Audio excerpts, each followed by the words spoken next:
Dawn arrives like a held breath. Frost clings to the thatch, smoke folds low, and the village wakes without hurry or waste. A girl carries a pot to the well and waits at the worn stone where elders always stand first. This is not fear but choreography. The first bucket rises for a widow, the second for a baker whose fire must speak before the sun. The rules live in hands and feet, not in books, and the morning moves as if memory had laid the path. Fields do not suffer random feet. The path bends around a strip of winter rye left high for seed, and children step wide without being told. Yesterday's embers sleep under ash, breathing faintly, because a house that keeps a spark keeps its luck. A boy lifts the lid, feeds the glow with twig and patience, and the flame answers like an old friend. Bread waits for heat, but heat waits for order. At the cross, where two lanes meet, barter hums softer than birdsong. A woman trades a coil of wool for a clay jar mended with pitch. Ugliness is proof of history, and history is proof of trust. Coins exist, but oaths spend better. An oath travels home with you and watches your door at night. The chest with a lock sits heavy, yet the house with a name others will swear for needs fewer bolts. That is the first secret.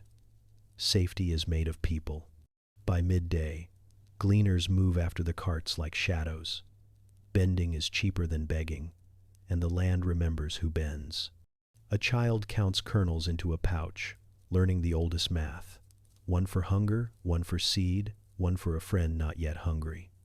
The sun climbs, and rules tighten around perishables. Milk wants cool shade before the bell strikes. Meat wants salt before the flies finish their prayers. What looks like superstition is field-tested timing passed as stories a tired mind can keep. At the well, gossip at its risk. Travelers spoke of a broken bridge to the south, a patrol near the ford, and a cough in a market town. The village does not debate news like a court. It trims plans like a hedge. Routes change, visits wait. A stranger at the gate receives bread before questions, because questions taste better to a full mouth, and bread buys time to read his eyes. Afternoon folds into chores that double as insurance. A hedge is woven not to pen animals, but to slow raiders. Roofs are patched when the sky smiles because storms arrive bragging. Tools are mended before they break, for a broken tool teaches nothing but regret.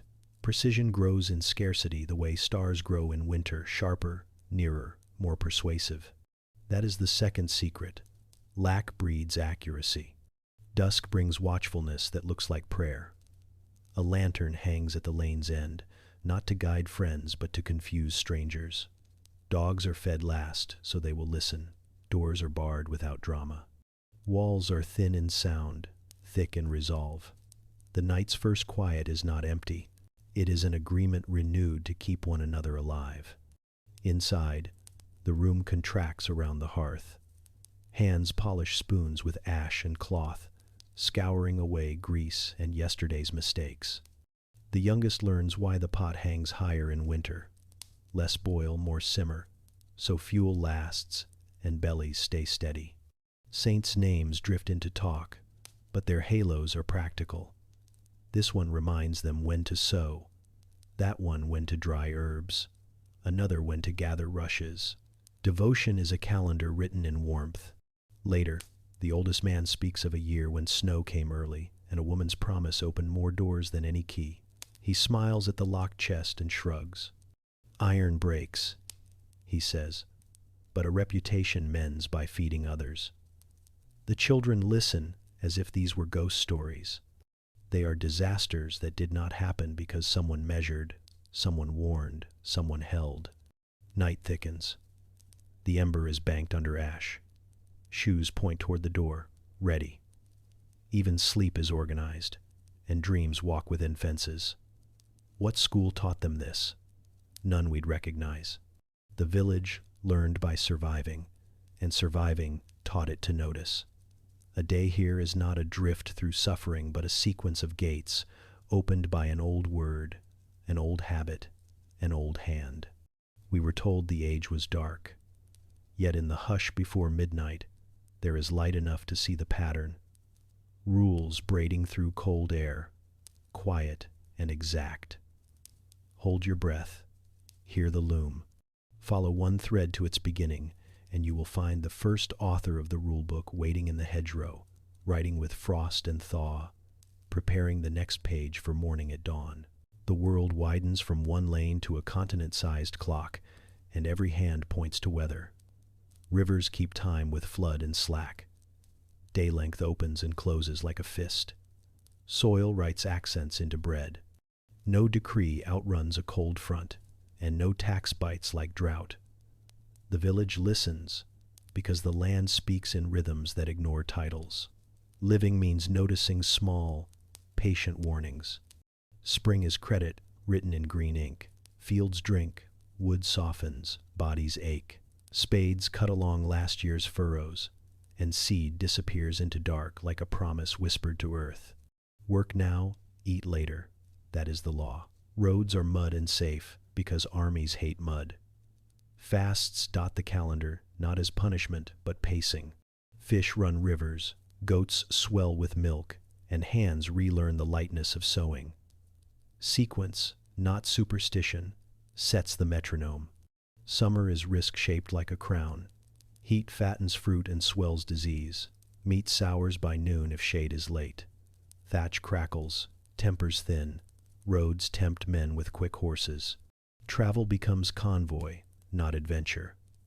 Fields demand water before bodies, and fools who argue become examples. Work is early or late, never at noon. Salt turns from flavor to lock and key. Fires are small, pots covered, larders checked like gates. Wise mouths grow brief because wind carries trouble farther than feet.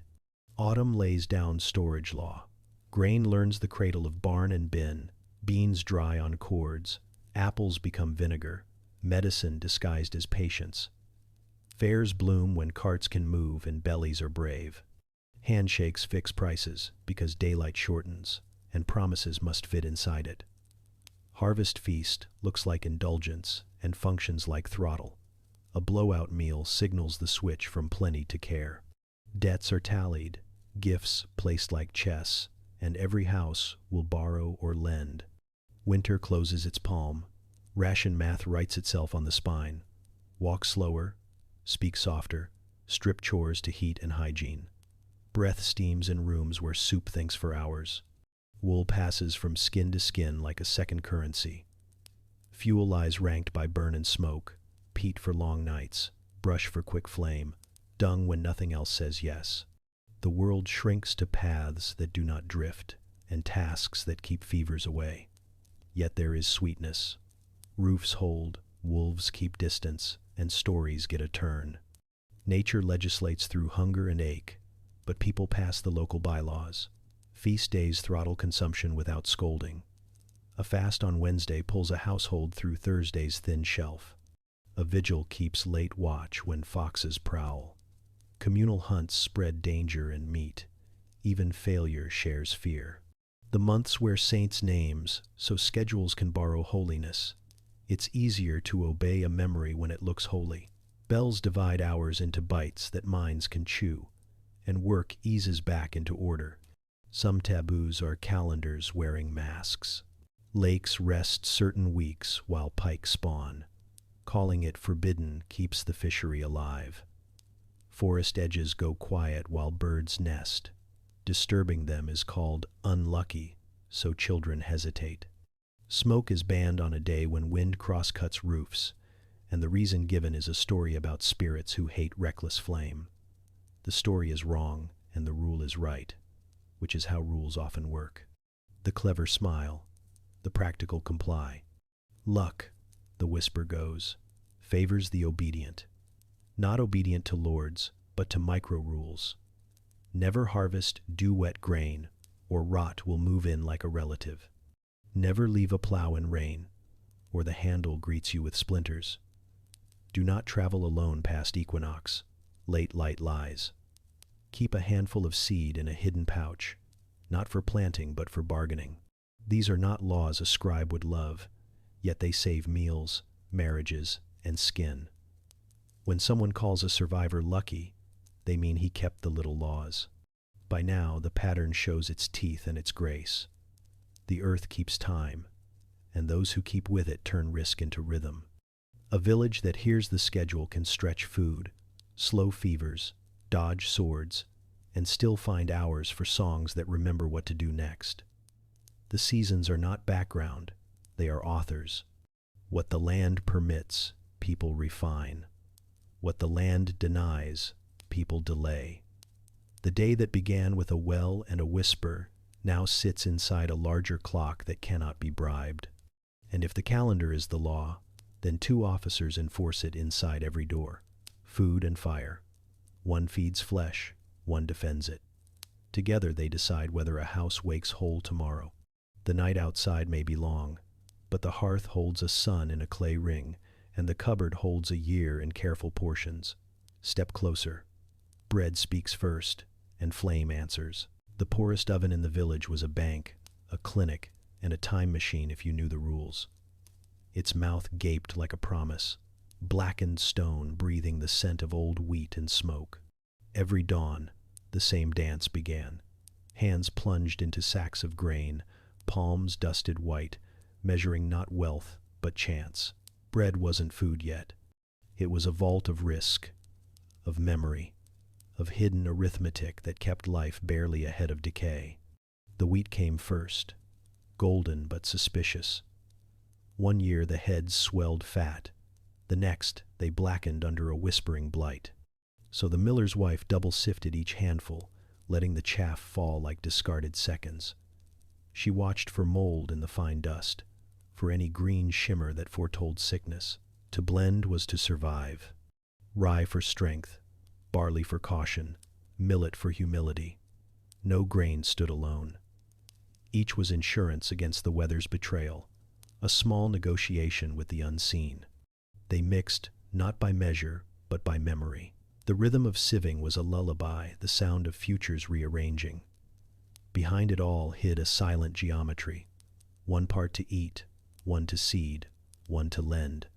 That third part was a thread tying the village together. Lending grain in harvest was less charity than covenant. You fed a neighbor today so that when frost took your own crop, hands would return the favor. It was a system of invisible interest, accruing not coin but loyalty. To step into a medieval pantry was to read a calendar written in dust. Jars lined up like sentinels, pickled roots, salted cheese, a slab of bacon slick with cure. Salt white as frozen sunlight sat in a carved wooden chest, as guarded as scripture. Without it, food soured, wounds festered, lives shortened. With it, meat could walk across seasons, cheese could hold its shape, and even the poorest soup could pretend to be broth. Salt multiplied survival. But salt was more than a mineral. It was geography in crystal form. Roads were carved to reach it. Taxes built empires upon it. To hold salt was to hold power. In a world without refrigeration, control of preservation meant control of time itself. The same handful that flavored a stew also sealed treaties, paid soldiers, and sanctified births. When bread met salt, the pairing wasn't taste, it was technology. For centuries, historians mocked the old bakers for their adulterated bread, accusing them of stretching flour with acorns, peas, or bran. But the lie was ours. Those additions were not fraud, but foresight. When famine loomed, acorns offered fat and tannin. Peas lent protein. Bran slowed hunger's climb. The poor weren't cheated, they were chemists without knowing the word. Each mixture was a calculation. How far could one harvest stretch before the next rain failed to come? Inside the oven, flame turned arithmetic into faith. The dough was scored with crosses, not for piety alone, but for expansion, for breath. As heat rose, loaves swelled like lungs inhaling fire. Communal ovens stood at the heart of villages, shared by all who could gather fuel. Each household's dough bore a unique mark pressed into its surface, an early signature, a claim of both ownership and trust. Baking together meant pooling resources, saving fuel, equalizing risk. The warmth that browned the outer crust belonged to everyone. When the baker scraped the hearth clean, he swept more than ashes. He revealed the ghost of a season, the quality of wood, the patience of waiting, the precision of timing. Even ashes were not waste. Mixed with water, they made lye. Lye scoured hands, bleached linen, cured hides. It was cleaning technology disguised as residue. What looked like ruin was the beginning of renewal. The cycle was perfect. From field to fire, from flour to soap, each step an answer to scarcity. Listen long enough to the oven's sigh, and you could hear the cadence of centuries. Bread was memory compressed by heat. The crust held smoke from 1,000 evenings, the tang of salt from faraway seas. It carried the ghost of barter, the echo of debt, the warmth of shared survival. Even the poorest loaf was layered with invisible science, fermentation turning wild yeasts into allies, salt restraining the chaos of bacteria, ash hinting at purity reborn from destruction. The bakery was not a humble corner, it was a laboratory, an archive of human adaptation. Every gesture, the kneading, the waiting, the scoring, was an experiment repeated until it became ritual. The villagers may not have known the words for enzymes or pH, but they knew the feel of rightness in the dough, the scent that warned of spoilage, the tone of a loaf cooling on stone. Knowledge lived in fingertips long before it lived in books. At the year's turning, the pantry became prophecy. Counting jars, weighing salt, testing last autumn's grain for bitterness, each act measured how thin the thread of survival had become. Yet there was comfort in the repetition. Bread making was proof that order could rise from decay, that something alive could be coaxed from what was once dust. In kneading, they pressed anxiety into form. In baking, they watched it burn away. Perhaps that was the secret of those long winters, the quiet conviction that survival wasn't luck but choreography. The people weren't waiting for abundance. They were rehearsing for endurance. In their hands, chemistry wore an apron, economics smelled of yeast, and faith took the shape of rising dough. So when we speak of ancient bread, we're not talking about taste. We're talking about control over spoilage, over hunger, over time itself. Bread was the first code humans cracked. How to trap sunlight inside starch, how to tame rot long enough to see another spring. And each oven, even the poorest, held that code in flame. Tomorrow, when the coals were gone and the loaves reduced to crumbs, the ashes would still gleam faintly in the morning light. From them came the next solution, the next invention, the next small defiance against ruin. Bread could feed, but only fire could keep bodies alive through cold and rot. The hearth had its own code. They didn't just light fires, they steered them, turning smoke into medicine and ember into memory. A hearth was never only a source of heat. It was a living boundary, a soft heartbeat that marked the edge between shelter and night. To let it die was a kind of failure, a silence too heavy to bear. That was why, before sleep, someone always knelt and buried the embers under ash, not to smother, but to preserve. In the morning, a gentle breath could wake the sleeping fire. The art was in knowing how much ash to lay, how much air to deny, how to carry warmth across the hours when the world froze. Embers were treated like infants. When families moved or soldiers marched, they carried a pot of coals wrapped in cloth, glowing faintly through the journey. Fire was not started each day, it was remembered. To keep it alive was to keep continuity. A flame passed through generations like an unspoken prayer. Even in ruins, archaeologists find traces of this devotion, a small pit lined with stone, a thin film of soot, proof that someone, somewhere, refused to let the dark win. Fuel was never random. In the marshlands they cut peat. Spongy earth pressed by centuries, dried and stacked like loaves. In the high plains, where forests thinned, they burned dung, the waste of beasts transformed into steady heat. Along the coasts, Brush bundles and seaweed crackled for quick boiling, while deep inland, hardwoods smoldered long and low. Every region had its flavor of flame. The smell of smoke told travelers where they were, the way accents told of birthplaces. And yet, smoke itself was both friend and warning. Poorer huts had no chimneys at all, just a small vent or the loose weave of thatch. The air hung thick with gray, coating rafters and throats alike. To modern eyes, it looks careless, even cruel, but the villagers knew better. The smoke was armor. It repelled insects, drove out rodents, and preserved the very wood it darkened. The blackened beams above the hearth weren't filth. They were protection timber sealed by years of invisible chemistry. What looked like neglect was design born of necessity. Sometimes the smoke refused to rise, curling low across the floor. On those days, people read its behavior like weather.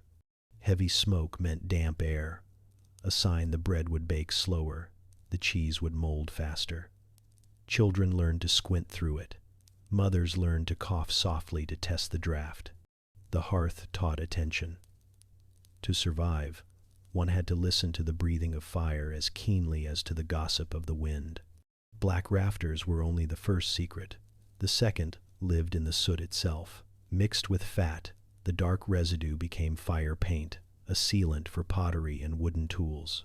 Soot and lard brushed over a bowl hardened it against moisture. Rubbed on a blade, it resisted rust. Every kitchen produced its own supply of carbon ink, smudged into the edges of survival. Waste was a word they had not invented. When night fell, the hearth drew its circle of belonging. The closest seat was for the eldest or the sick, those who needed the pulse of heat most.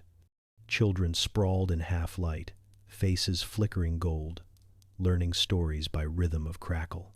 The one who fed the fire carried quiet authority. It was not just a chore, it was stewardship. Too much fuel choked the flame. Too little risked shame. In that delicate balance, a whole social order was rehearsed. There were rules even for light. Flames for cooking were brisk and bright. Flames for warmth slow and calm. Travelers were offered a coal before departure, a silent gesture of goodwill. Lovers swore oaths by firelight, believing flame to be witness and judge. To throw refuse into the hearth without purpose was taboo. It disrespected the spirit that kept hunger from the door. Fire had etiquette, and etiquette was survival disguised as reverence. In the long winters, the hearth became the village's invisible archive. Around it, people spoke softly of weather, births, debts, and dreams. Each ember's glow mirrored the pulse of conversation, slow and steady. When a house burned, the loss was more than property. It was the erasure of memory. Rebuilding began not with walls, but with the borrowing of fire from a neighbor's hearth, a literal rekindling of community. Archaeologists sometimes find concentric soot rings on ancient ceilings. Each ring is a year, a record of how often smoke rose and settled. Read carefully.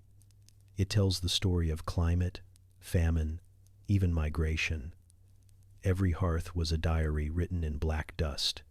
The villagers didn't know they were archiving history, but they sensed the continuity. To them, the fire was never entirely theirs, it was inherited, and someday it would be given away. There were moments when the flame seemed almost sentient. It flared at argument, dimmed at silence. Sparks jumped when news arrived, as if acknowledging fate's arrival. And yet, for all its power, the fire demanded humility.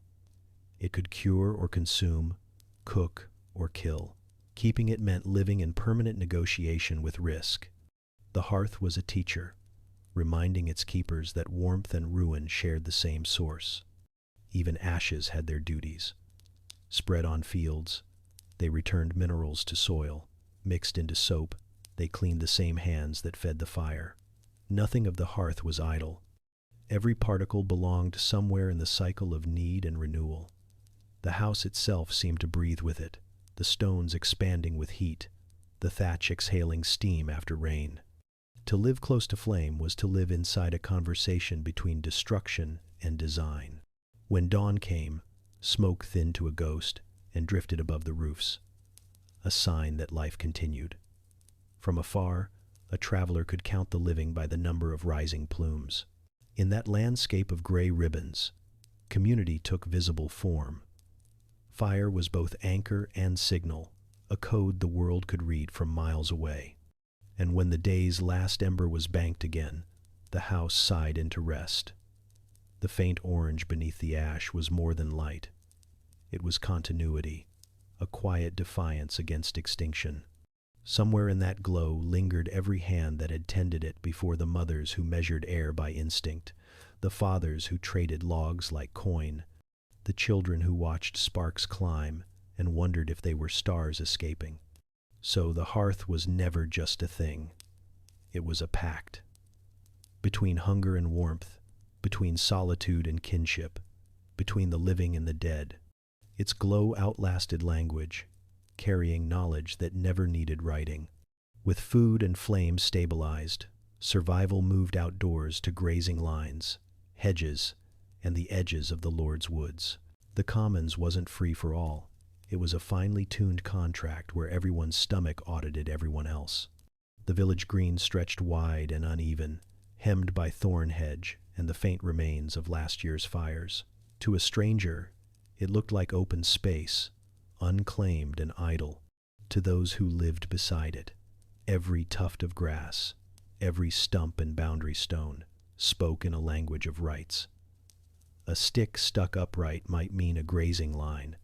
A cluster of white pebbles beside a ditch could mark where one household stint ended and another began. Nothing was random. The ground itself was a ledger. At dawn, the herders counted heads: 2 cows for this family, 3 geese for that one.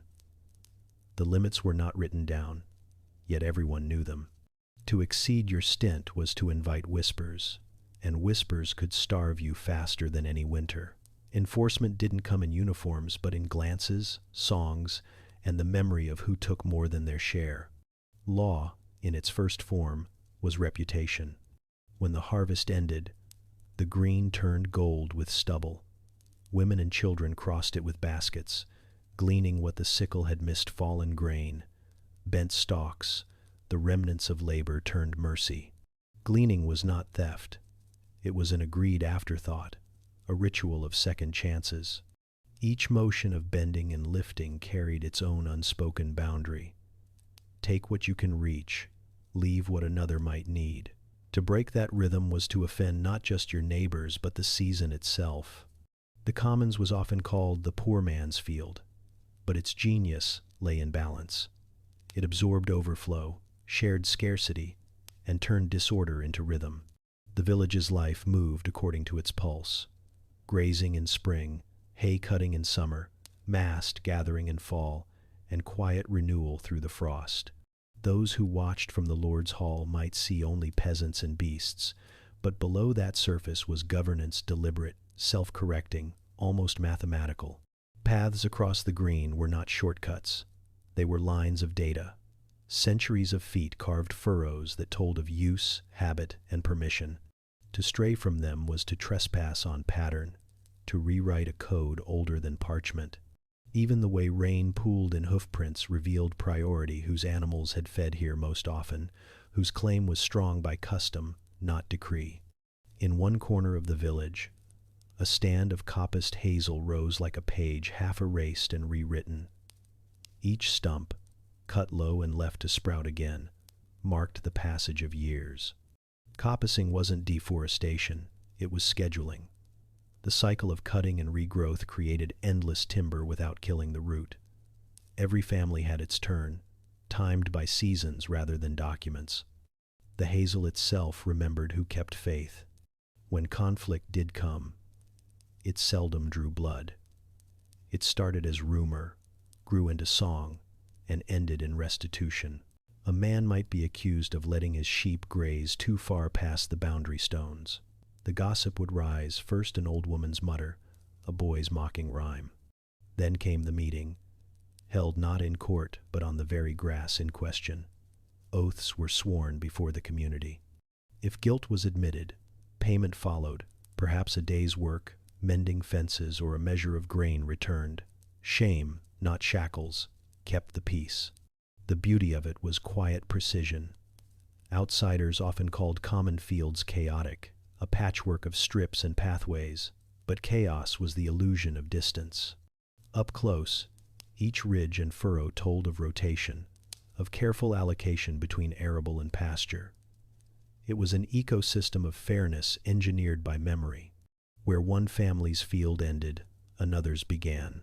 The boundaries maintained by the simple act of walking them each year, a procession that doubled as ceremony and audit. The poorest relied on the so-called waste, the rough ground beyond the green, studded with gorse and stone. Waste was a misnomer. In bad years, it became salvation. Goats grazed there when meadows failed, and wild herbs fattened soups when gardens lay barren. Those neglected spaces were society's shock absorbers, buffers against famine. The commons didn't just share land, it shared risk. To live under such a system demanded memory more than literacy. Children learned their rights the way others learned hymns. Here, our cows may drink. There, wood may be cut, but only after May. The songs of the fields were calendars disguised as music. What looked like folklore was administration in melody. When an elder died, their voice carried entire clauses of unwritten law into silence. The village mourned them as much for their knowledge as for their kindness. Sometimes the balance wavered. A greedy hand, a dry summer, a rumor of theft. Yet collapse was rare because correction came swiftly and communally.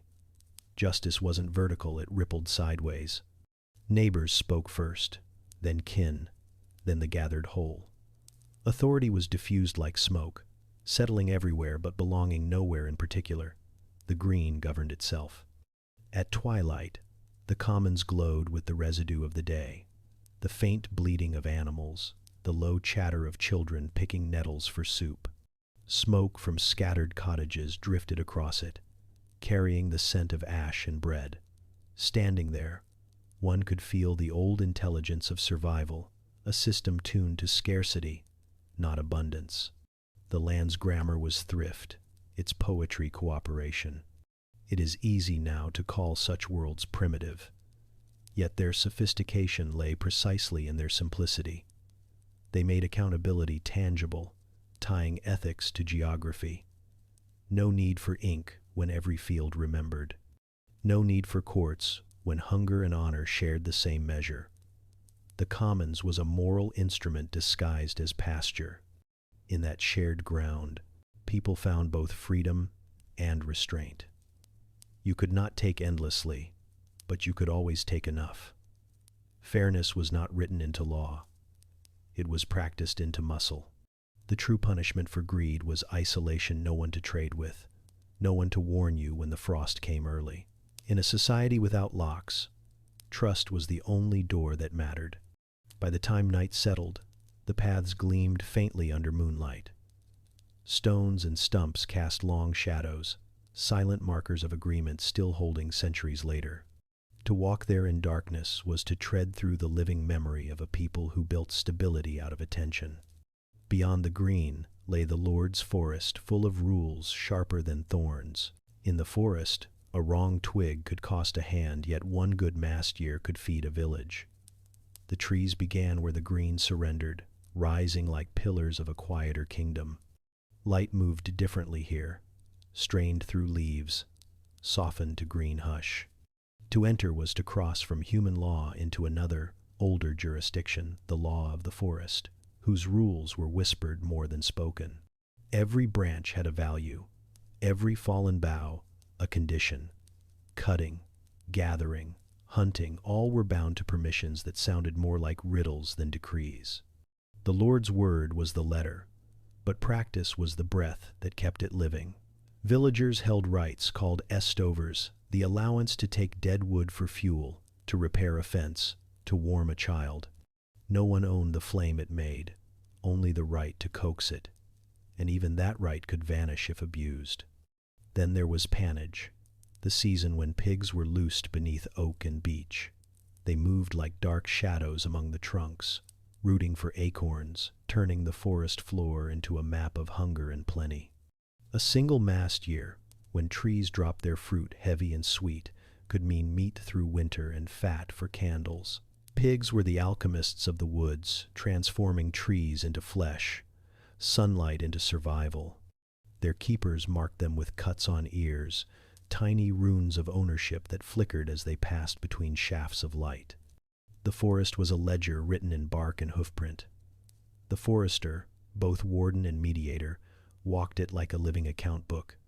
He knew who had cut too deeply, who had trapped a hare without license, who had strayed beyond the permitted bounds. Yet even he understood that strictness could ruin as fast as lenience. A forest too guarded starved the poor. A forest too open starved itself. His task was to weigh mercy against growth, punishment against the patience of trees. Sometimes, a family would come to bargain. They brought nothing but their backs and a promise of labor. In return for days spent stacking timber or digging ditches, they earned the right to burn charcoal in the clearings. Charcoal was black gold, the silent fuel that fed the smithy's fire, the brewer's vat, the baker's oven. Its makers lived on the edge of legitimacy, cloaked in soot and rumor. Their fires burned slow and invisible beneath turf mounds, watched through sleepless nights. When they cracked open the kiln, they read its success by sound alone, the brittle sigh that meant heat had ripened the wood just enough. Between the green of the commons and the dark of the forest stretched a moral border. On one side, sharing was law. On the other, permission. But even in the forest's shadow, barter softened edges. A lost ewe found by a forester might be repaid with a bundle of resin. A cart stuck in the mud might earn its rescuer a cord of kindling. Economy was written in favors, not ledgers. Still, danger was constant. A snare in the wrong place, a rabbit caught without leave, a handful of bark stripped from a young tree, each act could brand one an outlaw. Yet even that word was deceptive. Many who lived beyond the forest's rules were not villains but victims of arithmetic. When rent rose or crops failed, they turned to poaching, not rebellion but survival. Their crime was hunger performed in forbidden space. Legends would later make them heroes or ghosts, but in truth they were negotiators with necessity. The forest had its own gossip. Crows carried rumors, deer trails spoke of trespass, and the smell of smoke was an uninvited confession. Punishments, when they came, were half ceremony. A hand lost for cutting green wood, a fine of grain for a snare discovered too close to the king's deer, but often restitution replaced ruin. A man might atone by replanting saplings, by guarding the Lord's hounds through winter, by offering silence about what he'd seen. Justice here was not blind, it was rooted. Listen closely, and the forest murmured of industry. Resin oozed from wounded pines to seal itself. Saplings bent toward gaps where sunlight promised inheritance. People learned from that rhythm. They tapped birch for sweet water, stripped bark to make shoes, gathered honey from hives hidden in hollow oaks. Bees, in their small golden economy, mirrored the humans who sought to live just inside the line of law. Even trespass had choreography.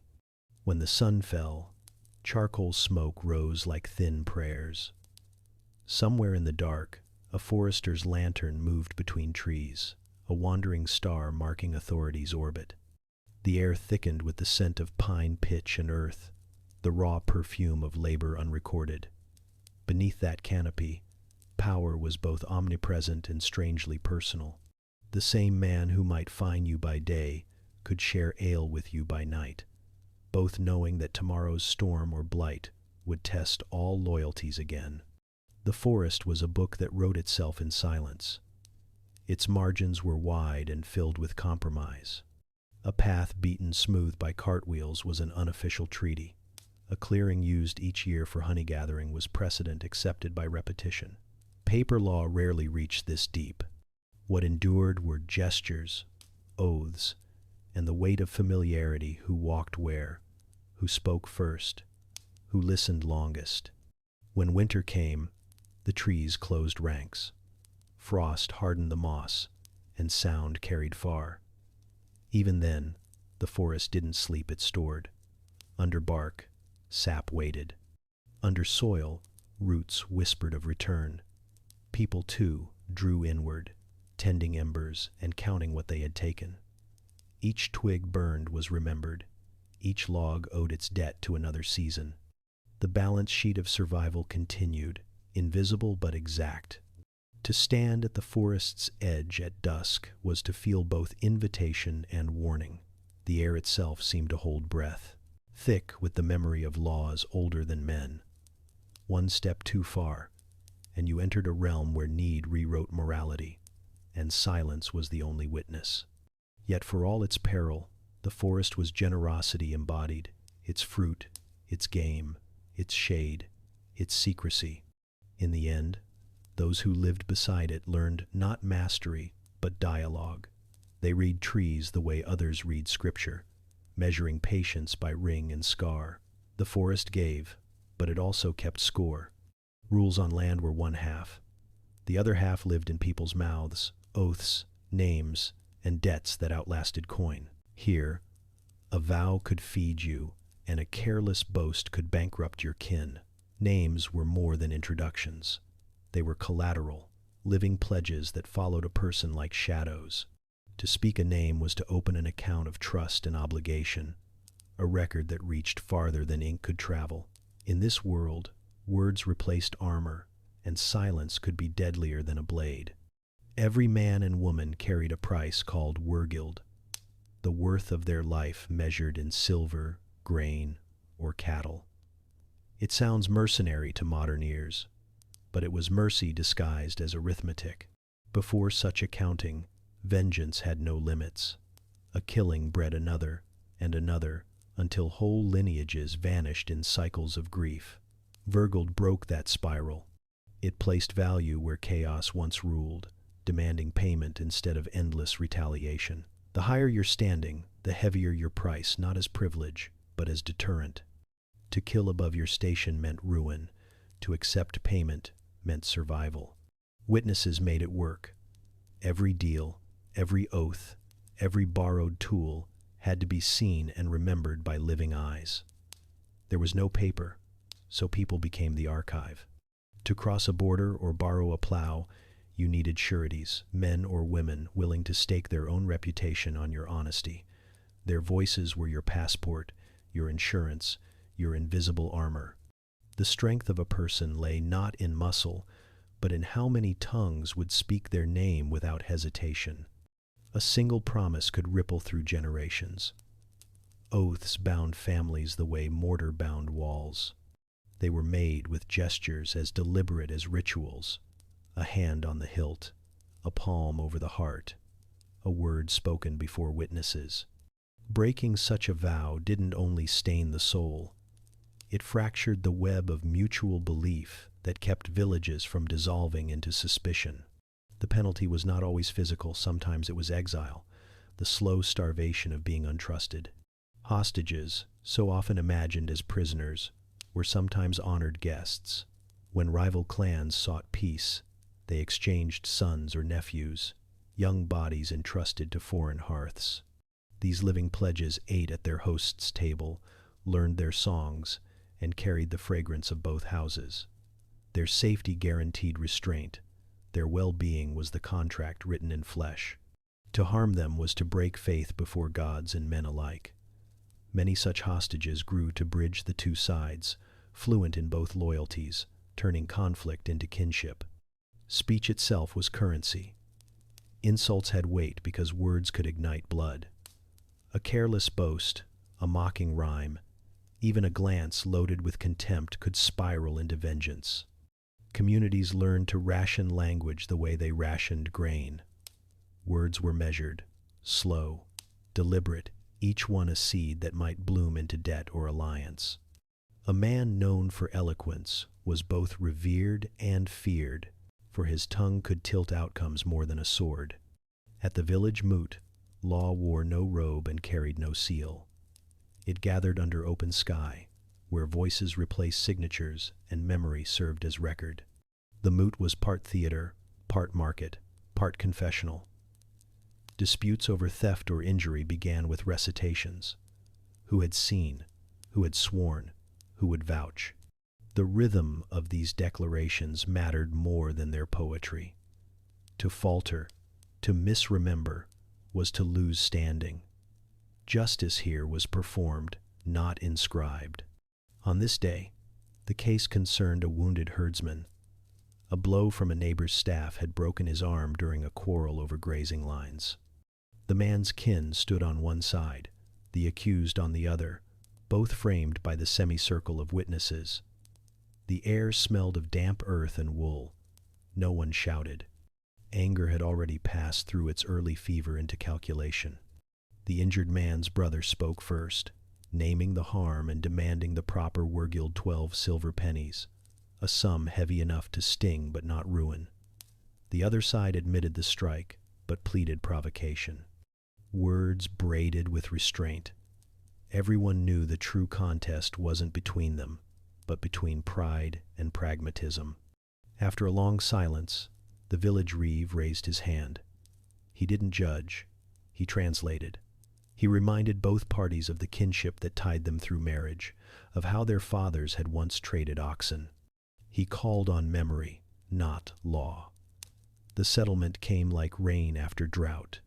Payment in coin, a public apology, and the promise of shared labor at harvest.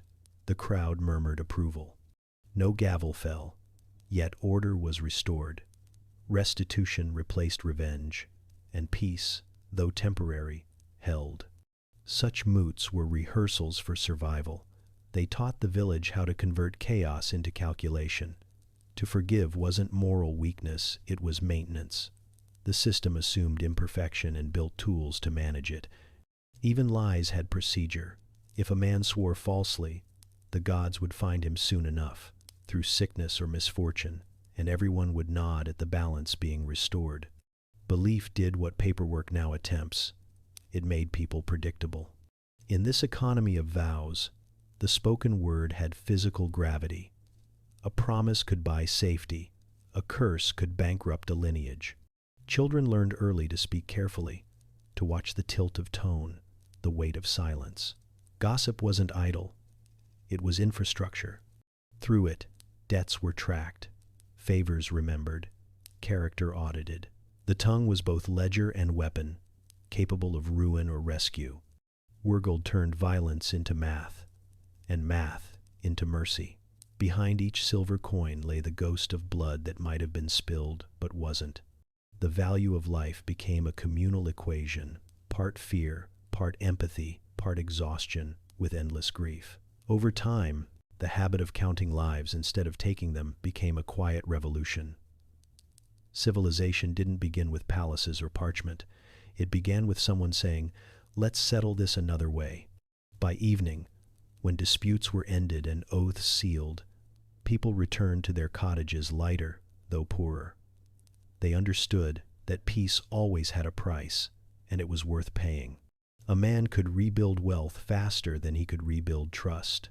Fires flickered in doorways as tokens of reconciliation small, steady lights burning where tempers once flared.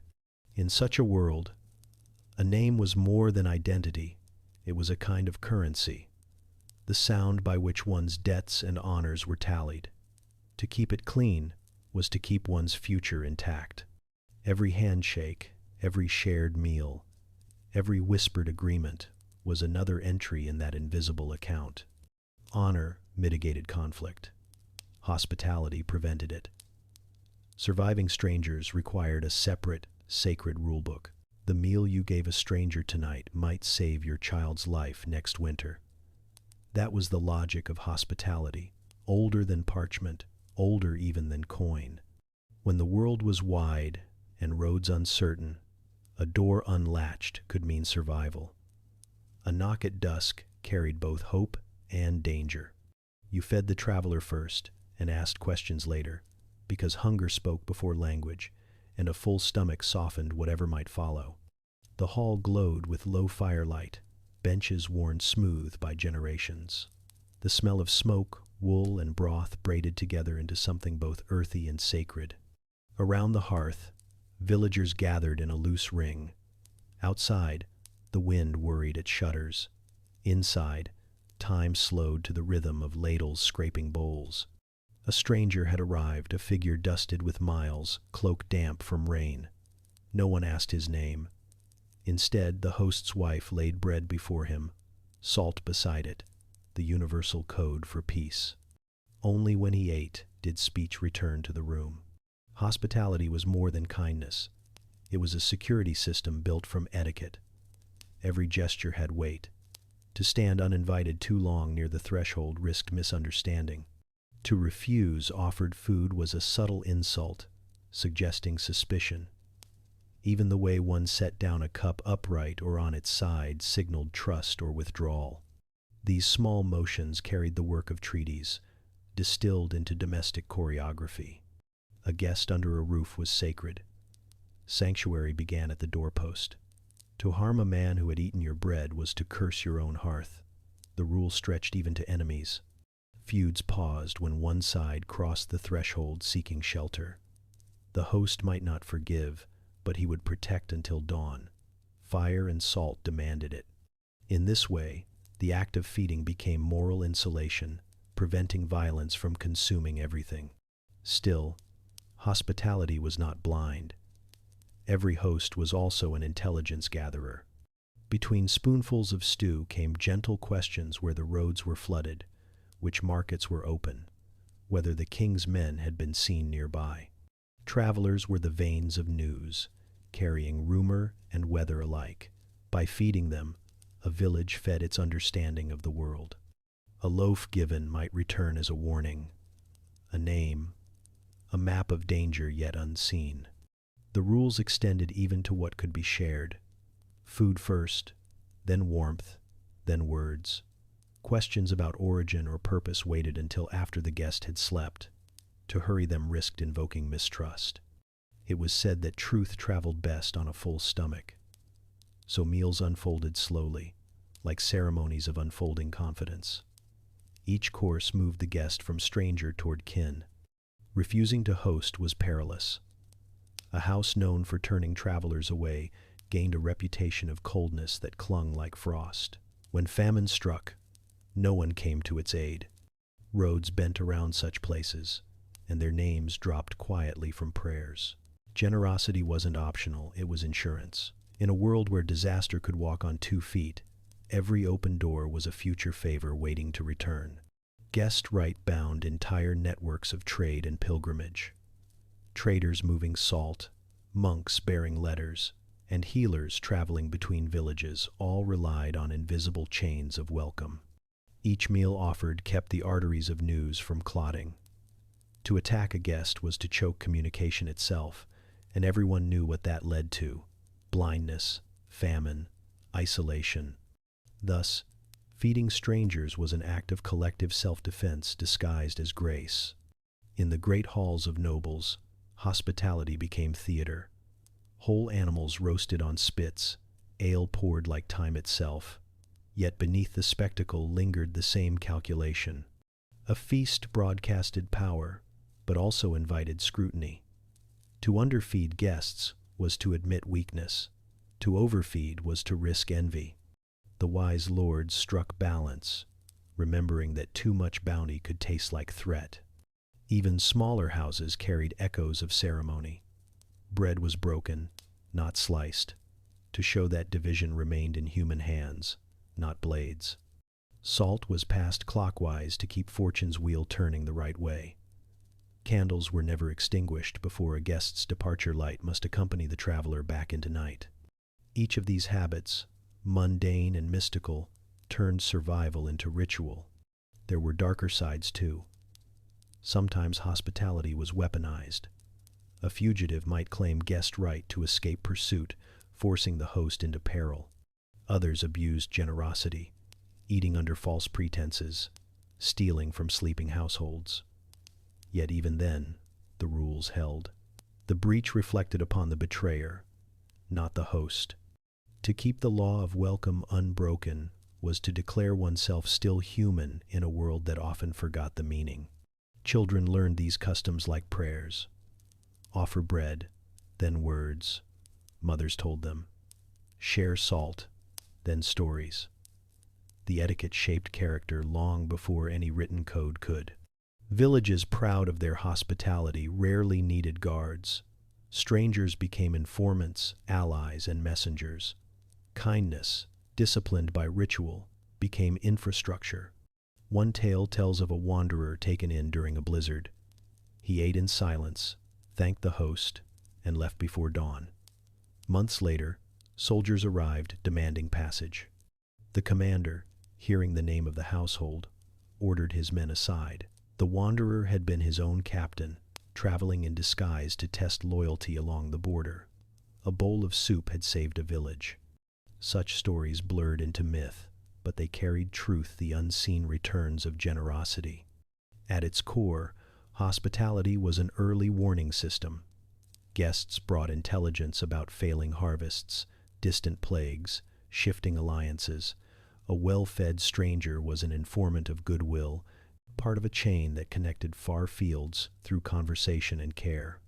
The practice turned geography into communication. Generosity became logistics. In feeding others, you mapped the world. As the fire dwindled and the last bowls were cleared, the stranger in the hall leaned back, warmth creeping into his hands. He thanked his hosts, offered news of a bridge washed away, and a rumor of peace between rival lords. Then he slept near the embers, breathing in sync with the house itself. By morning, he was gone, leaving behind only a clean bowl and the faint smell of rain. The family would speak of him for weeks, weighing his words, guessing which might bloom into prophecy. When dawn broke, the host stepped outside, scattering crumbs for the birds. The world felt briefly larger, connected by unseen paths of kindness. In a place where maps were memory and weather could kill, hospitality was the one rule that kept civilization from freezing. These rules traveled best along holy calendars and monastery walls, places where time itself was engineered.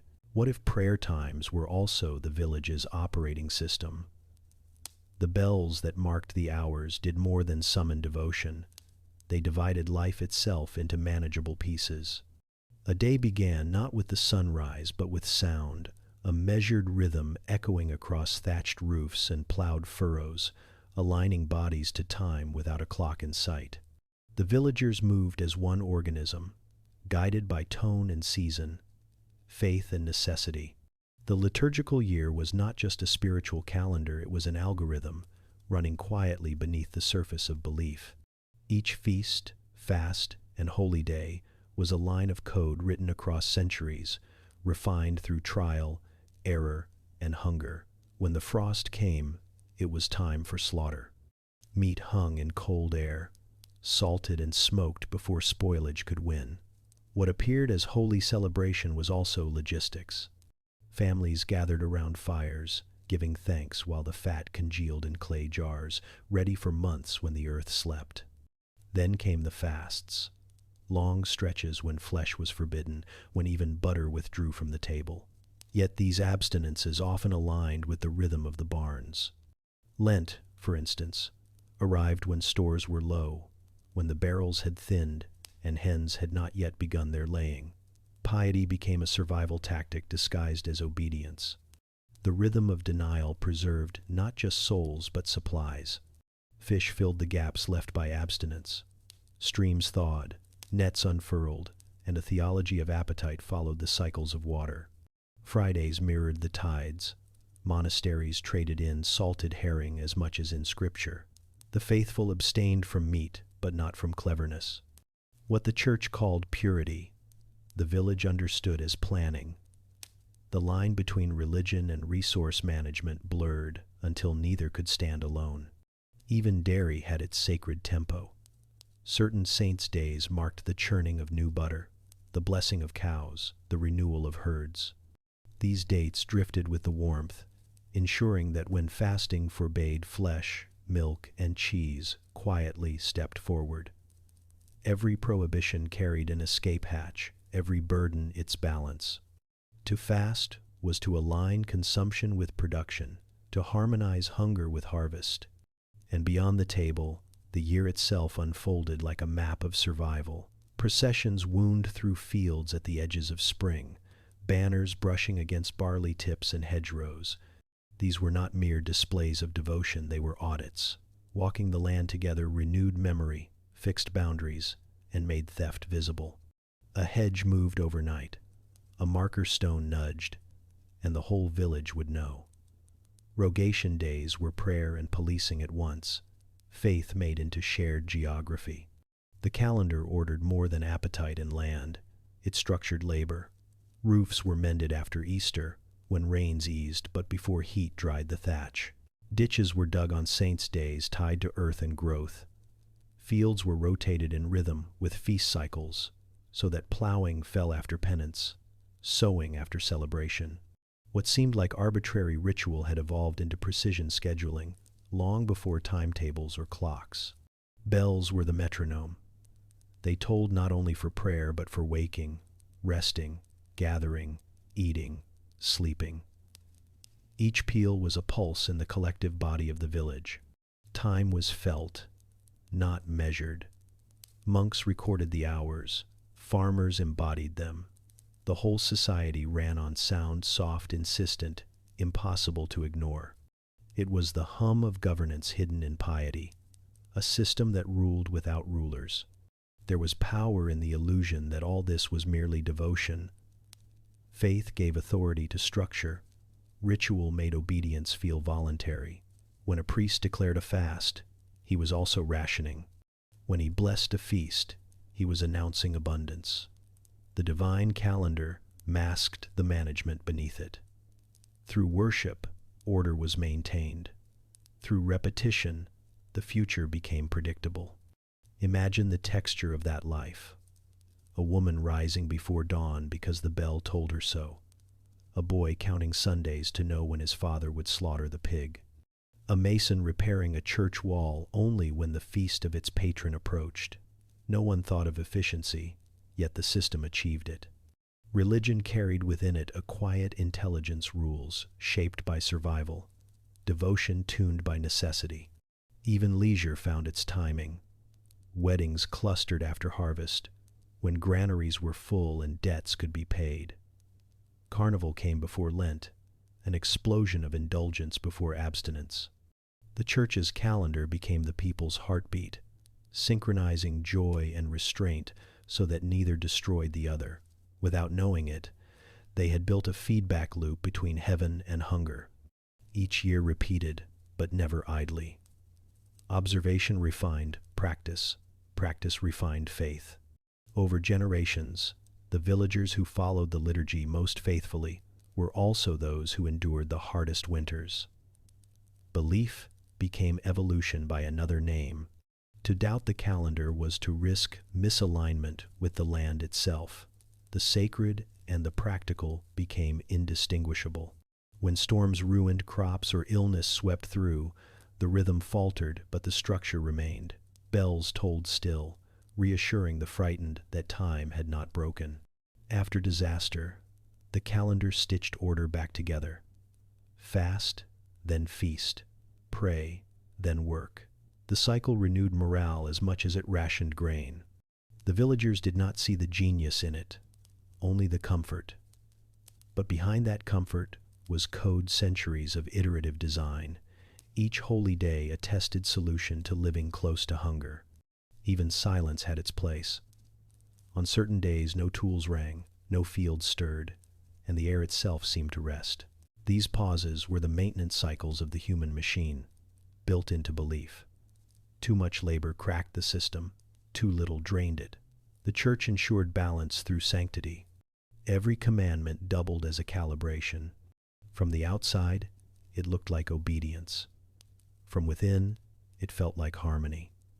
The faithful walked through the year as through a song whose verses were centuries old. And when new generations rose, they inherited not merely doctrine but a complete operating system for life without waste, conflict, or confusion.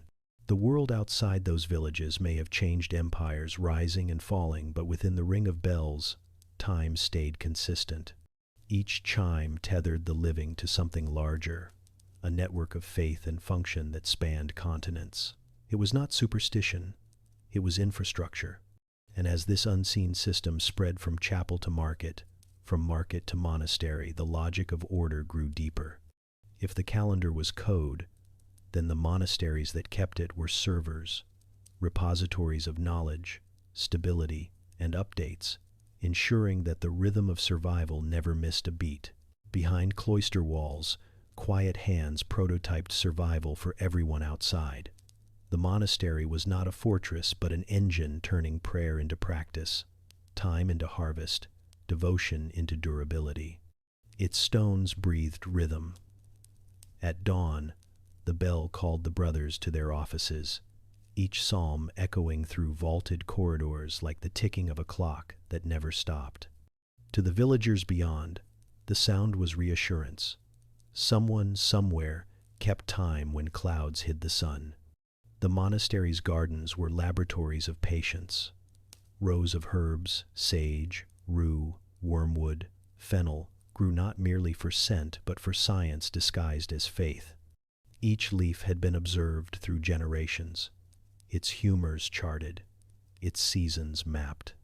In a world before medicine had a name, the monks cultivated remedies that kept fever from spreading, wounds from festering, hunger from turning fatal. They prayed while grinding powders, believing salvation might be found in both prayer and paste. Water was their power source. Channels carved by hand guided streams to turn millstones, to wash wool, to fill fish ponds gleaming beneath cloister arches. Every drop was directed, none wasted. Mills ground grain long after the peasants slept, their creaking wheels writing invisible hymns to efficiency. Water-powered industry without smoke or flame, harnessed by minds trained to see in patterns. The monks didn't invent machinery. They perfected rhythm, flow and fall, silence and surge. Fish ponds shimmered like liquid vaults of protein, sustaining life through fasting seasons. The monks' abstinence did not mean deprivation. It meant adaptation. They bred carp that grew fat on runoff grain, a silent transaction between field and faith. To eat fish instead of meat became a moral act, yet beneath that virtue swam the cleverness of logistics. The church fed the soul, but the pond fed the body. Guest houses opened their doors to travelers, pilgrims, traders, wandering scholars, anyone following the thin threads of road that stitched the continent together. In a time when danger waited behind every hedgerow, the monastery offered light, warmth, and bread. It was both sanctuary and relay station, a node in a network of mercy and information. Stories traded in the refectory became early intelligence of failed crops, new rulers, strange illnesses, miracles rumored beyond the mountains. To host was to know, and to know was to survive. Inside, parchment whispered. In the scriptoria, rows of bent figures copied lines that glowed under lamplight. To the untrained eye, it looked like worship through ink. But what they preserved went beyond scripture. Bound between covers were treatises on herbs, farming, weather, law, the stars, centuries of refined know-how. Each book was a seed bank of thought. When one monastery burned, others restored its library from memory and duplicates. Knowledge was stored redundantly, like grain in multiple granaries, ensuring no famine of learning could last. The vow of stability, binding a monk to a single place for life, was less imprisonment than focus. To stay meant to notice. Year after year, they watched frost creep over fields, rain fill the cisterns, bees rise and vanish. Observation turned into understanding, and understanding into improvement. A broken sluice was redesigned, a failing crop replaced with one that endured. The stillness of the monastery masked a quiet acceleration of progress. When famine struck, the cloister's granaries opened. Barrels of salted fish, sacks of barley, even credit written on parchment, all released into the hungry world beyond the gates. It was not charity but continuity. Keeping the villagers alive meant keeping the rhythm alive. And when stability returned, gratitude flowed back in kind, labor, loyalty, and protection. The monastery became the heart of a circulatory system pumping life through fields and towns. To modernize, their order might seem rigid, suffocating, but inside that discipline lay freedom from chaos. Every chant, every task, every silence had its slot, preventing despair from breeding idleness. The rules of Saint Benedict were lines of code ensuring the machine of survival never crashed. Obedience became resilience. Through order, they built shock absorbers against famine, plague, invasion. In the workshops, monks forged tools, mended plows, and bound books. Metal met prayer, craft met contemplation. Each repaired hinge or sharpened blade extended the reach of the monastery into the daily life of those who might never enter its gate. The village carpenter learned from the lay brother, who learned from the scribe, who learned from a forgotten Roman manual. The monastery was an archive of continuity, where the future was built from fragments of the past. And when travelers passed through, they carried that continuity outward. A monk's advice on draining marshland, a seed variety gifted to a pilgrim, a copied text tucked in a saddlebag, each small exchange propagated stability far beyond the cloister wall. The church spread not only faith but functions. Its monasteries were the servers in a vast network of living data, each node backing up the rest. By night, the monastery glowed with candlelight, while the countryside darkened. Inside those walls, the hours of prayer divided the dark into predictable shapes. Time, faith, and labor coalesced into something greater than comfort, an architecture of survival built from silence. The world beyond could burn or starve, but within the rhythm of bells, life reorganized itself toward endurance.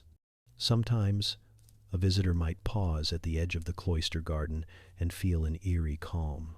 The scent of rosemary drifted through the air, bees moved lazily among lavender, water murmured in the troughs. It was the sound of equilibrium, a self-sustaining system centuries before such language existed. What the devout called grace was also design.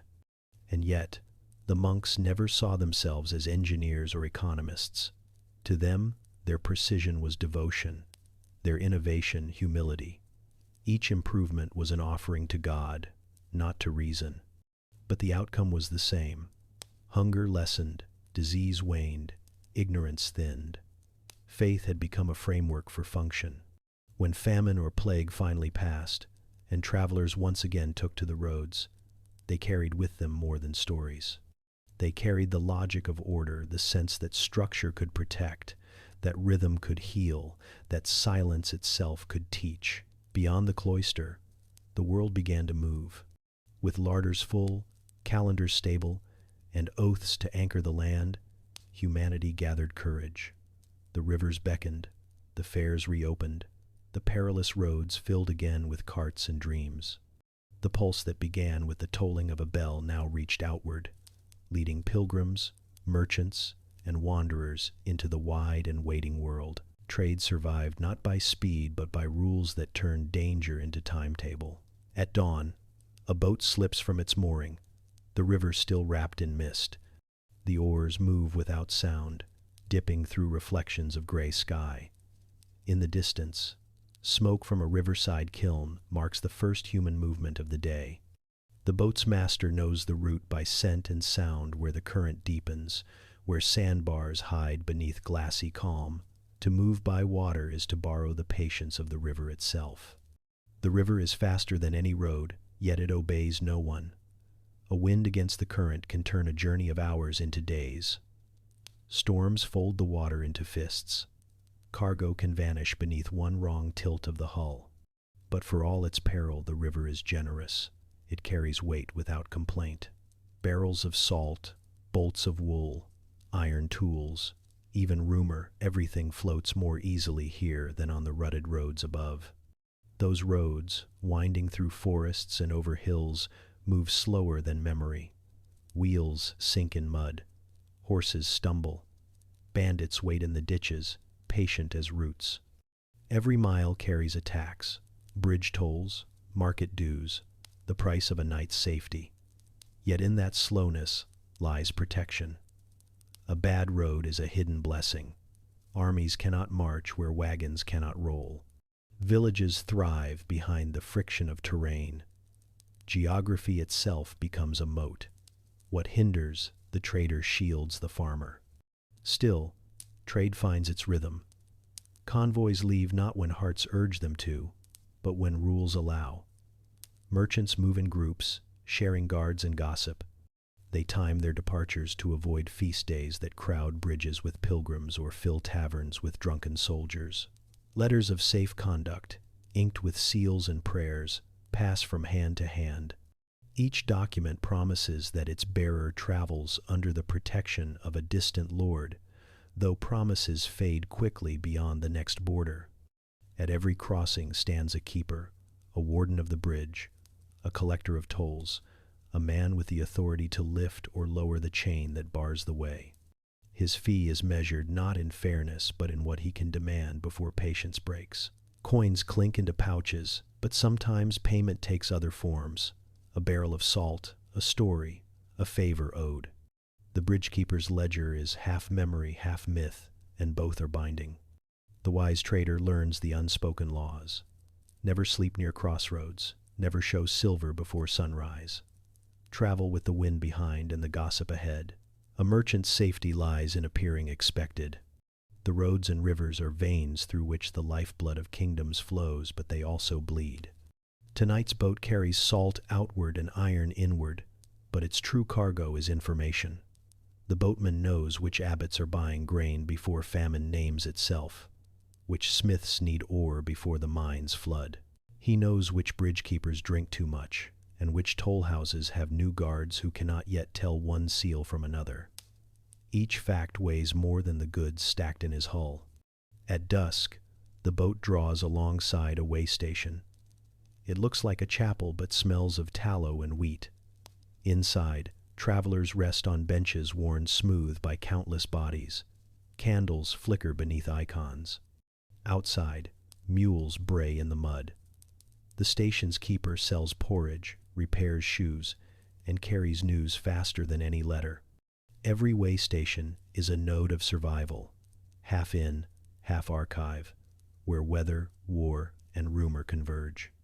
On land, a trader named Odo rides with his wagon a few miles behind the river's curve. He moves slowly, but he moves surely. His route passes through hamlets that the water never touches, villages that depend on men like him for salt and story alike. He calculates risk like a priest balancing scripture, each choice weighed against loss, each turn of the wheel a small prayer to fortune. At a crossroads, he meets another convoy, their carts laden with hides. They share a meal beneath the trees, trading more than food. One speaks of a bridge washed out 2 days north, another of a new tollkeeper who prefers wine to coin. Each fragment of information becomes a stone in the invisible road that only the experienced can see. The map in Odo's head changes with every conversation. He moves again at dawn. Fog hangs low, muffling the sound of hooves. In the distance, the faint toll of a bell marks a monastery's safe ground, if reached before dark. Between here and there lie 10 miles of nothing but road and fear. His guards ride close, hands on hilts, faces unreadable. But even fear has its rhythm, and the road's silence teaches a kind of trust. The danger is always there, like the river's depth, hidden, constant, necessary. When Odo finally reaches the monastery gates, he trades salt for iron, parchment for wax, news for hospitality. Inside, the monks record his weights and measures, blessing each deal as though it were a sacrament. The church, too, understands the economy of risk. These ledgers will circulate, echoing through abbeys and courts, telling who is reliable, who is ruined. The network runs deeper than roads or rivers. It moves through trust. Outside, the rain begins again.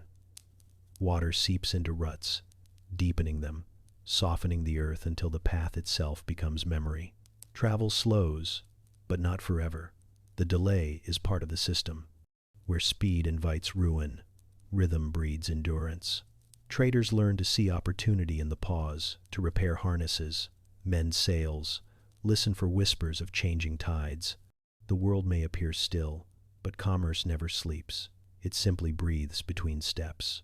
From the air, the land looks veined with silver. Rivers snaking toward the sea, roads threading between forests, a network too fragile to conquer yet too vital to lose. It is not progress that holds civilization together, but pattern routes repeated until they become instinct. Dangers managed through habit. The boat that slips downstream and the wagon that crawls uphill are both expressions of the same intelligence. To move carefully through uncertainty, to make peril predictable. As the light fades, Odo's convoy disappears into mist, and the boat downstream drifts toward a harbor whose lamps already glimmer like anchored stars. In every journey lies a wager between haste and caution, loss and gain. And every wager, if played wisely, becomes a bridge between worlds. When the roads finally converge, when merchants, pilgrims, and beggars all arrive at the same open ground, something extraordinary happens. For a few charged days, danger turns into celebration, and rules bend into opportunity. The fairs begin. For 3 days a year, a field turned into a functioning city with rules strong enough to outlast the tents. The caravans arrive first, creaking over damp grass, wagons heavy with hopes disguised as goods. Stakes drive into earth, ropes stretch taut, and in a single day the emptiness becomes a grid. Smoke curls from makeshift hearths, the air rich with the scent of ale, tar, and anticipation. By nightfall, the plain hums like a hive. The fair has begun. At dawn, scales and tables appear. Weights of bronze, iron, and stone line the inspection benches, each one tested by neutral elders who carry their own kind of authority, not by sword or seal, but by reputation. They oversee every exchange, ensuring that wool is measured, grain sifted, and silver weighed true. To cheat under their gaze is to risk exile from the rhythm that feeds all. Trust is not a luxury here, it is the currency itself. Prices do not emerge from whim. They are sung into being. One trader calls a figure, another answers, and the crowd hums approval or dissent.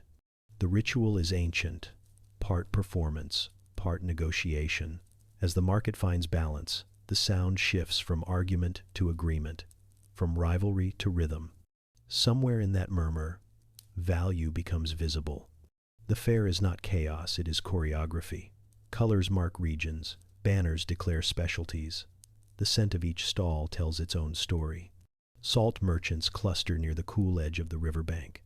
Smiths hammer iron where sparks will not ignite canvas. Cloth sellers unfurl bolts in the wind to prove their die holds true. And yet, beneath this apparent order, every exchange is a gamble. A gust of rain, a rumor of war, a single misweighed scale, any of these can tilt fortunes before sunset. In the center rises the dispute tent, striped and solemn. Here, neutral elders sit with ledgers and patience, resolving quarrels before they harden into feuds. They are the immune system of commerce, turning anger into ink. Most arguments die within a few sentences. Pride costs more than profit. Justice is temporary but effective, vanishing with the tents, yet leaving behind a shared expectation that tomorrow's fare will be safe enough to return to. Feast days anchor the calendar of trade. They are chosen with cunning precision. The great cattle markets fall just after calving, when herds are strong but not yet weary. Wool fairs coincide with shearing. Grain exchanges open as barns overflow. The church's feast calendar doubles as the skeleton of the economy. People celebrate because it is holy and because it is profitable. Faith times the harvest. Devotion dictates distribution. Entertainment fills the spaces between deals, but it is not distraction. Minstrels, jugglers, acrobats all serve a subtler function. crowds are safety. Laughter draws eyes, and eyes deter theft. The juggler keeps the peace as surely as the guard with his cudgel. Even the games of chance, the card tables and dice boards, play their role. They absorb excess aggression, converting danger into spectacle. Noise, color, and wonder form a perimeter stronger than any wall. Everywhere, value flows without coin. Wooden tally sticks are notched, each cut a promise. Knotted cords mark deliveries owed. Wax seals fix debts in time. A merchant might leave the fair lighter in goods but heavier in credit. Trust stretches like thread across regions, binding strangers who will not meet again until next year. These instruments of belief, humble, perishable, carry the economy as surely as ships carry spice. A visitor walking through the fair at dusk might mistake it for chaos. Torches flaring, animals bellowing, children darting between carts. But beneath that noise runs an invisible architecture of order. The sound of scales clicking, the murmur of bargains sealed, the soft scratch of quills, these are the organs of a temporary civilization. Here, for 3 days, everyone knows the rules. A beggar cannot be beaten. A merchant cannot be robbed. Even the Lord's soldiers tread lightly, for the fair's peace is sanctified by both church and custom. Night deepens, and lanterns bloom across the plain. Beneath their glow, songs rise, traders celebrating profit, pilgrims celebrating arrival, wanderers celebrating nothing but warmth. The air hums with relief, the fragile joy of survival disguised as festivity. Tomorrow the weather may change, the roads may close, but tonight all roads meet. From above, the fair looks like a constellation that has fallen to earth. Fires mark the stalls, bright dots connected by paths of footfall. If one listens closely, the pattern reveals itself. Exchange is orbit, need is gravity, trust is light. The fair is not simply an event, it is an equation of survival, rehearsed each year to remind people that cooperation is cheaper than war. By the 3rd day, the edges begin to fray. Prices wobble, tempers rise. Debtors slip away before dawn, bargains sour in the afternoon heat. The elders in the dispute tent work faster, scribbling judgments before the city dissolves. Yet even as chaos threatens, the ritual holds. The traders pack their goods, settle accounts, and share the final meal that closes the fair. One last blessing, one last handshake, and the field begins to empty. When the last wagon creaks away, only the trampled grass remains a faint geometry of what was. The wind moves through it like memory. Within weeks, cows will graze here again, unaware that they stand upon the footprint of an entire civilization that lived, traded, and vanished in 72 hours. But its influence lingers. Scales checked here will calibrate the next market. Prices whispered tonight will guide next year's harvest. The fair's laws, those brief, invisible constitutions, spread farther than any lord's decree. Each returning merchant carries a fragment of that temporary order home, embedding it in his village's dealings, his household's rhythms, his children's sense of what fairness feels like. For 3 days, strangers became neighbors, and when they depart, the knowledge of how to trust, bargain, and endure travels with them, silent as seeds scattered by wheels. Soon the field will rest beneath rain and snow, waiting for the next convergence of roads and risk. But somewhere beyond the horizon, a new danger already gathers. The rhythm of exchange, so carefully tuned, will soon face the dissonance of steel and smoke. For when sails darken the coastline and banners burn against the sky, the rules of survival will have to change once more. Sometimes the bravest act was to leave everything and return to everything. At dawn, a lookout spots them first, sails, pale against the gray horizon, rising like teeth from the sea. He blinks once, twice, hoping they'll fade into mist, but they hold steady, growing taller. The alarm begins with a horn low, urgent, unmistakable. Within minutes, The village moves as one organism. The river crossings are blocked, animals driven inward, children gathered, no one screams. Fear here has been rehearsed. Every family knows the checklist. Doors unpinned, tools lifted, granaries sealed. The oxen are herded behind the thick hedge that circles the churchyard, a living wall of thorns cultivated for this day. Women cover wells with boards. Men shovel earth over the grain pits, sealing them with clay and a prayer. A hidden world folds itself into silence. The beacon fires on the cliff, usually a symbol of warning, are doused. Smoke is a signal, and tonight they will offer none. Light invites aim. The raiders out on the water see only a coastline asleep. They will find no easy target, no path marked by panic. To vanish is not to surrender. It is to erase the coordinates of loss. The villagers scatter into the woods, following paths known only by heart. Each route ends at a hidden hollow or cave stocked with dried peas, salted meat, and buckets for water. These caches have been prepared all year, disguised as abandoned traps or animal burrows. In the open fields, nothing moves but the wind. The raiders come ashore expecting terror, and find only stillness. The tide pulls their boats against the shingle as they step onto land that offers no sound but gulls. They break doors, overturn barrels, curse the emptiness. Empty barns echo like mockery. Smoke rises where they set fires, but the thatch is damp, the flames refuse to spread. Even destruction has rules here. From a ridge above the valley, a group of women watches through the branches. They whisper updates, passing information like code. One counts the ships, another tracks their movement inland, noting which paths they follow. These women, often invisible in the chronicles, are the field commanders of absence. They know which family buried food near which stream, which cellar holds a spare roof beam, which path loops back unseen. Their leadership is logistics, not legend. In the hollows, the old and the young wait together. They chew quietly, ears tuned to the faint thud of hooves on distant earth. Fear becomes a rhythm, the pause between sounds, the measured breath before silence returns. A boy asks his grandmother why they hide instead of fight. She answers, "Because we want to win more than once." By dusk, the raiders grow restless. They find little to steal beyond chickens and damp grain. The wells are covered, the barns empty. The smoke from their own fires drifts back toward their ships. They curse in languages the villagers do not need to understand. Frustration translates clearly enough. Flight has worked its quiet magic. The invaders, hungry and unsatisfied, move on, seeking easier prey.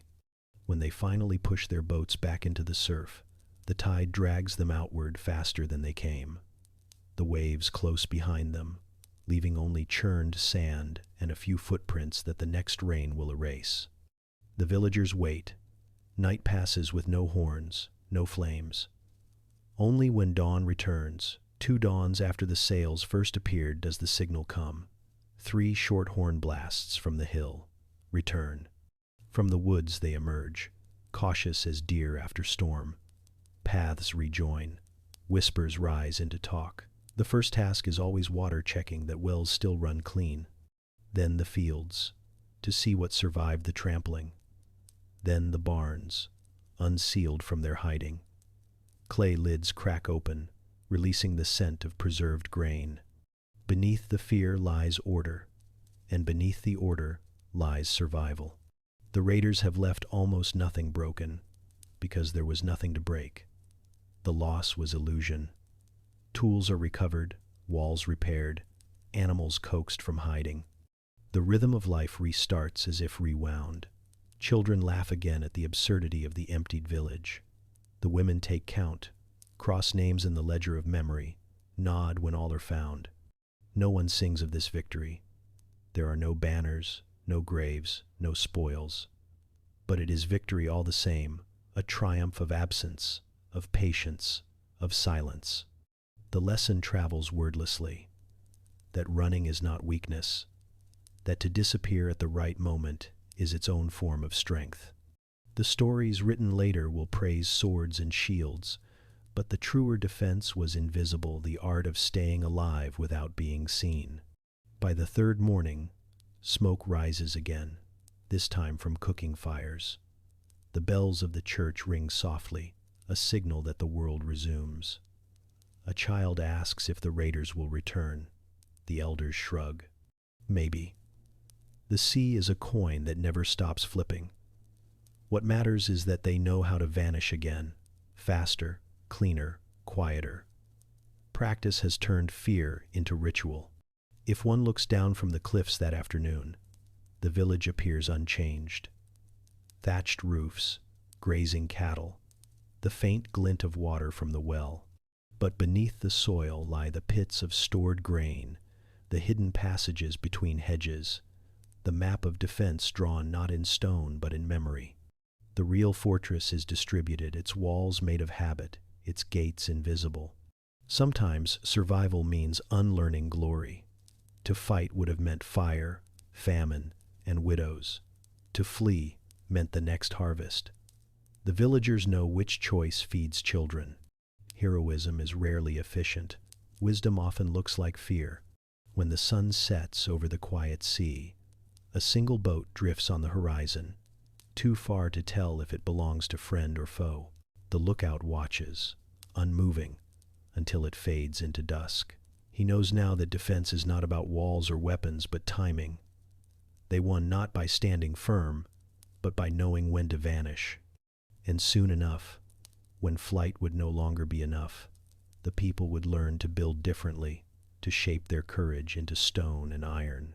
For when running failed, walls took over, and a different rulebook opened on the inside. Under siege, the deadliest weapon was a schedule. When the horns stopped meaning escape, they meant closure.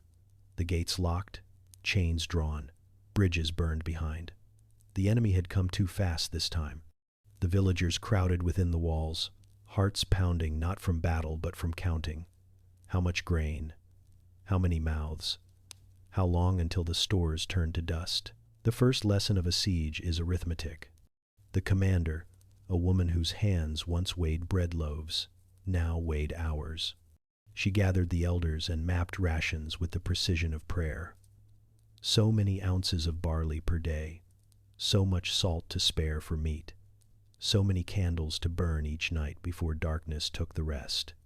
The rhythm began immediately: bells at dawn for water, horns at noon for distribution, curfew at dusk. Routine replaced fear. Without it, the walls would fall long before the stones did. The first week brought noise. Drums beyond the ramparts, arrows clattering like hail, the smell of smoke from burning out buildings. The defenders did not answer.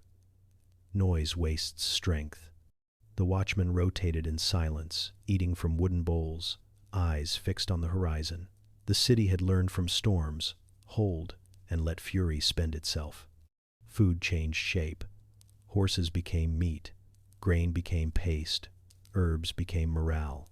The kitchens, once open-air laughter, turned into laboratories of endurance.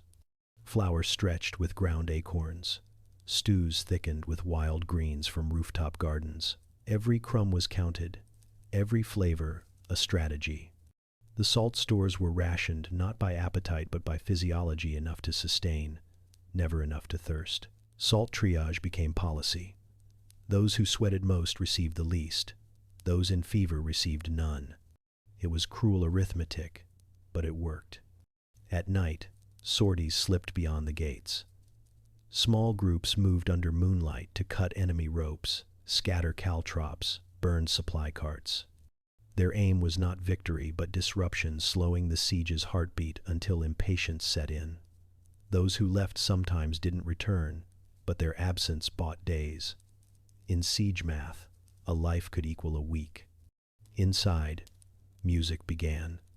It started quietly: one flute, one drum, then a chorus. Not celebration, but calibration. The songs marked shift changes, meal times, moments of prayer. Melody replaced chaos, binding bodies to a rhythm the enemy could not break. Children hummed the patterns even in sleep. Order was oxygen. The worst threat was not starvation, it was despair. Rumors bred faster than disease. To fight that contagion, the council posted daily tallies on the church door. How many barrels remained? How many wells still ran? Transparency became medicine. Lies consumed more than food ever could. Waste management turned into warfare. Ditches were dug and kept clean beyond the walls. Night soil was buried deep, carried out by those least able to fight. The stench never rose inside, but the besiegers, camped in mud and offal, began to sicken. The city's cleanliness became a weapon sharper than any spear. Fever spread outward, not inward. As weeks bled into months, water became law. Every drop fetched at risk. Rain was trapped from rooftops in jars, filtered through sand and prayer. When one cistern cracked, masons worked through the night, patching mortar by lantern. The commander walked among them, steady as the bell's toll. Her calm was contagious. Leadership was no longer about speeches, but presence. To see her meant the rules still held. The enemy tried every method: battering, rams, fires, promises shouted from beyond the moat. Inside, the city answered with silence. The real defense was rhythm. Work, eat, rest, rotate, repeat. Even sleep had its schedule. Each household kept a night hour, watching the embers, listening for signals. In that order lay invisibility. Chaos could not find a foothold.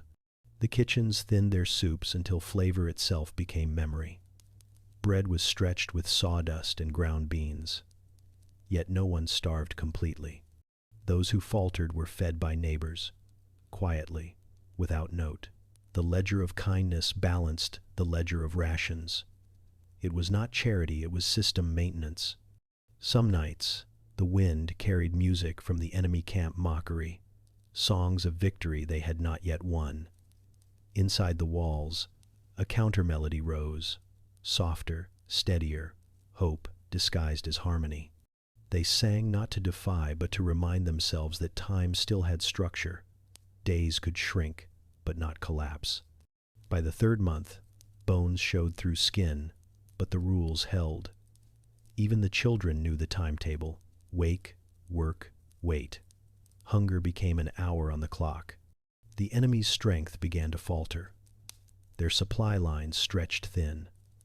Scouts whispered of disease in their camp, of soldiers deserting. The siege was not broken by force, but by boredom and infection. When the relief finally came, a column of banners cresting the ridge at dawn, the city did not cheer. They opened the gates in silence, moving with the precision of exhaustion. The rescuers found no chaos, no riot, no surrender. Just lean faces, steady eyes, and the smell of clean stone. Afterward, the commander ordered the bells rung not for victory, but for routine. The first note meant water, the second grain, the third rest. The schedule survived the siege.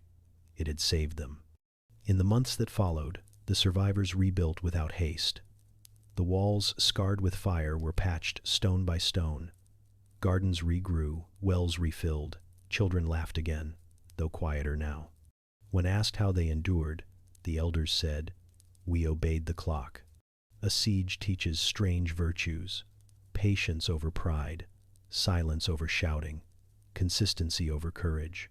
Heroism here is humble, found in the sweep of a broom, the turning of a ladle, the digging of a ditch.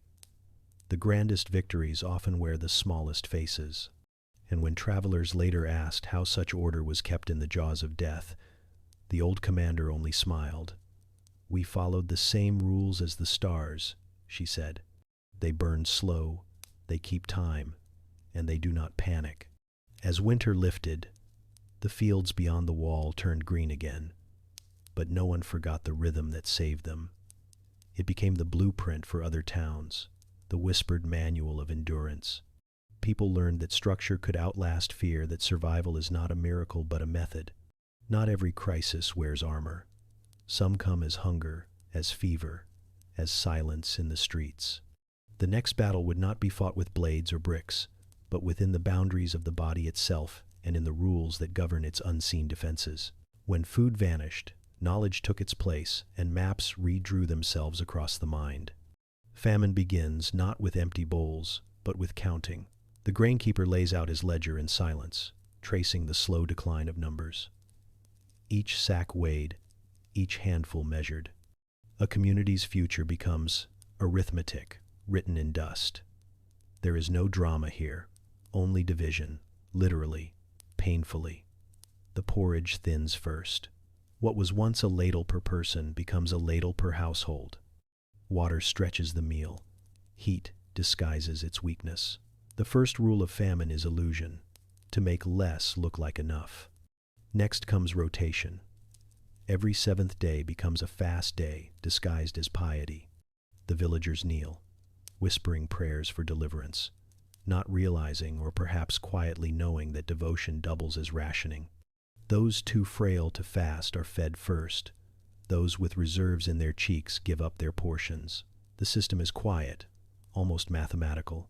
Hunger turns faith into logistics. The seed grain, the village's true treasure, sits sealed in its clay pit beneath the church floor. No one touches it without witnesses. It is guarded not by soldiers, but by oaths. Each opening is recorded, each handful weighed and repacked. To steal from the seed pit is to steal from the future. Auditors walk from barn to barn, measuring what remains, marking walls with charcoal to note every barrel's level. It is an accounting of hope. Yet famine is not only managed by mathematics, it is navigated by memory. The elders remember which plants keep their leaves longest in drought, which roots lie shallow, which streams hold minnows even in July. They teach the young to find food that does not look like food. Nettles boiled twice to lose their sting, sorrel leaves sharp as vinegar, bark scraped from birch and ground into bitter flour. Knowledge becomes the meal that never runs out, passed hand to mouth, generation to generation. When the fields yield nothing, the forest becomes granary. Families fan out with baskets woven from last year's reeds, collecting what the wild still offers. The rules of foraging are as strict as those of trade. Each family has its sector, marked by old boundaries no one dares to cross. Trespass means starvation for someone else. Fairness is survival disguised as law. Acorns, once food for pigs, become food for people. They are leached in running water to drain their bitterness, dried on hearthstones, and ground into coarse meal. The bread that results is dense, sour, and faintly sweet at the edge of the tongue. To eat it is to admit defeat and to survive anyway. In its heaviness hides an advantage, minerals and fiber that the polished loaves of plenty never carried. The so-called famine breads were not mere desperation but adaptation. They filled not only the belly, but the gaps left by monotony. Mosses, lichens, even boiled leather find their place in the worst seasons. Nothing goes to waste. Everything is tested. Some things kill quickly, others feed slowly. The knowledge of which is an invisible inheritance, learned from the failures of ancestors and recorded only in stories that begin with warnings. To listen becomes a form of eating. As hunger deepens, the social fabric stretches but does not tear. Leadership shifts subtly. Women already keepers of hearth and storage become strategists.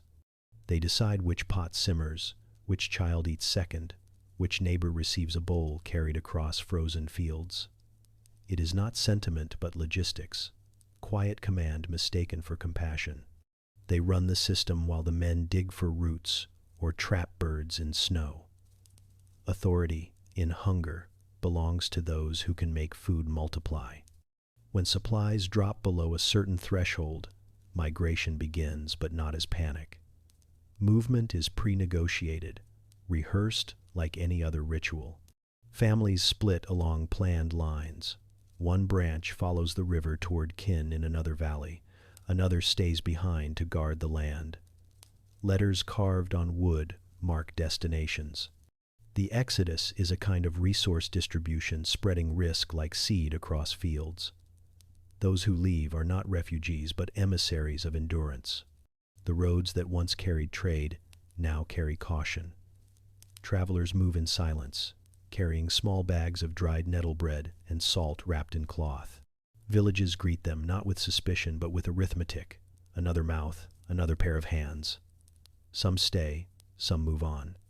Over time, these small migrations weave new threads between settlements. Marriages follow. Knowledge flows. Famine, paradoxically, becomes a map of connection. Within the villages that remain, the days are measured by tasks designed less for output than for structure. A hungry mind without a schedule becomes dangerous. So every morning, even when work is futile, people gather to repair fences, mend nets, polish tools. The motion itself is nourishment, a way to keep despair from feeding on the body. The bell still rings for prayer. The hours still divide the day. Routine keeps the soul from collapsing inward. The children learn lessons that no school could teach. They learn to smell rain in the wind, to judge whether a root will feed or poison, to remember which month the moss turns bitter. Hunger sharpens them. The weak knowledge of comfort gives way to the hard clarity of survival, and when they grow, they will not forget these months, though they will not often speak of them. At night, the fires burn low to save wood. In the dimness, stories circulate of other famines, of ancestors who walked to distant monasteries and returned with sacks of rye, of saints who multiplied bread, but only for those who had first divided it wisely. These tales are not fantasies, they are behavioral algorithms encoded in myth. Each story ends with a rule. Even famine has etiquette. To refuse a shared bowl is insult. To empty it without leaving a trace is greed. To die quietly, after passing one's portion to another, is saintly. Every gesture becomes moral calculus. The body becomes the ledger. And yet, in the deepest scarcity, a strange clarity arrives. People begin to see the landscape differently, not as fields and forests, but as a living larder with hidden doors. The difference between starvation and survival is no longer luck, but literacy in nature. Knowledge replaces abundance. The poor who remember thrive better than the rich who forgot. When the rains finally return, the soil soaks greedily, forgiving nothing but promising renewal. The first shoots appear, and the thin people kneel, touching them like relics. Hunger recedes slowly, leaving behind new habits that will last longer than the pain. Careful storage, communal ledgers, diversified crops, and respect for wild food that once seemed beneath dignity. In famine, the people discovered not what they could eat, but what they could learn. Hunger wrote its own curriculum: biology, ethics, logistics, all carved into memory. And when the fields filled again, they carried more than grain. They carried knowledge, the only crop that grows in every season. Hunger weakens, illness attacks. Now the narrator opens medicine chests that smell of honey, vinegar, and herbs. They did not understand microbes, yet they learned to block them with rules you still follow without noticing. Illness begins quietly, like a rumor that refuses to fade. One child coughs at dawn, another at dusk. Soon, the baker's wife cannot rise from bed, and by week's end, the sound of hacking travels through the alleys like wind. In a world that already knows hunger, sickness feels like betrayal, the body itself joining the enemy. Yet even here, order answers. Inside a low cottage, the sick room has its own gravity. The shutters are half closed to keep dust down, light softened by linen cloth. Near the hearth sits a small chest of remedies that smell of honey, vinegar, and herbs. Garlic braided on a string, dried sage bundled with twine, jars of salve thick with beeswax. Nothing here would impress a scholar, yet everything works just enough. Observation, not theory, holds the line between life and death. Garlic mashed with honey coats a wound before infection can claim it. Vinegar, diluted and wiped across hands and walls, keeps rot from spreading. Willow bark is boiled for the pain that follows fever. Its bitterness is familiar, almost comforting. Fennel seed settles the gut. Sage soothes the throat. Thyme and smoke clear the air. These are not miracles, they are iterations, tested through centuries of trial and memory. The recipe book is the village itself, every family a page. The healers are mostly women, though no title marks them as such. A midwife knows as much of anatomy as any scholar cloistered in stone. A wise woman carries data in her hands. She tracks what works and what kills, adjusting the dosage by intuition sharpened into precision. Her measure is not in units, but in heartbeats, in breaths between shivers. She rarely writes anything down. Her records live in rhythm, in story, in the next apprentice who listens. When sickness spreads beyond one house, a quiet cordon forms. Visitors leave food at the door and step back before knocking. The sick family stays inside, watched but untouched. Isolation is instinct, turned custom, turned law. Town edges sprout small huts of woven reed, the pest houses where travelers with coughs or rashes wait through their fevers. Gates are closed to strangers until the priest declares the air safe again. The word quarantine has not yet been coined, but the idea already breathes. Even the rituals of cleanliness, born of faith, serve the unseen. Before meals, hands are rinsed in bowls of water blessed with salt. Before prayers, faces are washed. Before entering church, boots are scraped clean. These gestures, meant to honor God, accidentally honor hygiene. Fire purifies altar tools. Smoke from incense kills fleas. Holy water is vinegar sharp. Devotion and disinfection share the same basin. Within the walls of the sick room, time reorganizes. The day revolves around small victories. Fever breaking before dawn, pulse steadying by noon, sweat cooling on the forehead by evening. The caretaker learns to read the language of skin, the shift from clammy to warm, from gray to pink. Illness is dialogue, not battle. The healer listens more than she commands. When the fever peaks, honey is spooned into the mouth of the unconscious, sustaining life by sweetness alone. Windows stay open a crack even in winter. Air must move. Blankets are turned daily, bedding shaken outside. The smell of vinegar follows every gesture.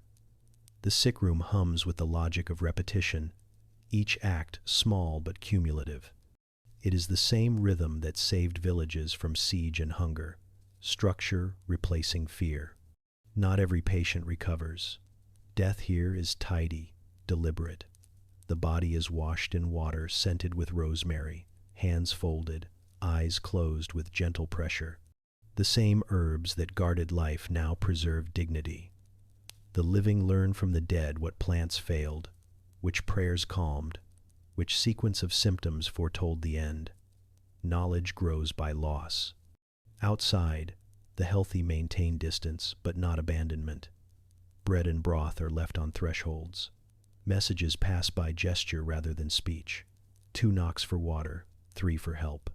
Children mimic the signals in play, learning the code long before they understand its purpose. Community is choreography. Over time, patterns emerge. The healers notice that sickness fades faster, where drains are clear, where water flows. They demand that ditches be dug deeper, that refuse be burned instead of buried. The laborers complain, but they obey because results speak louder than sermons. The town that smells less sweet in summer also buries fewer children in winter. Cleanliness becomes its own religion. When plague comes, as it always does, eventually the system holds longer than expected. Some flee, but most stay. The pest houses fill, then overflow. Yet the lines of supply and care remain.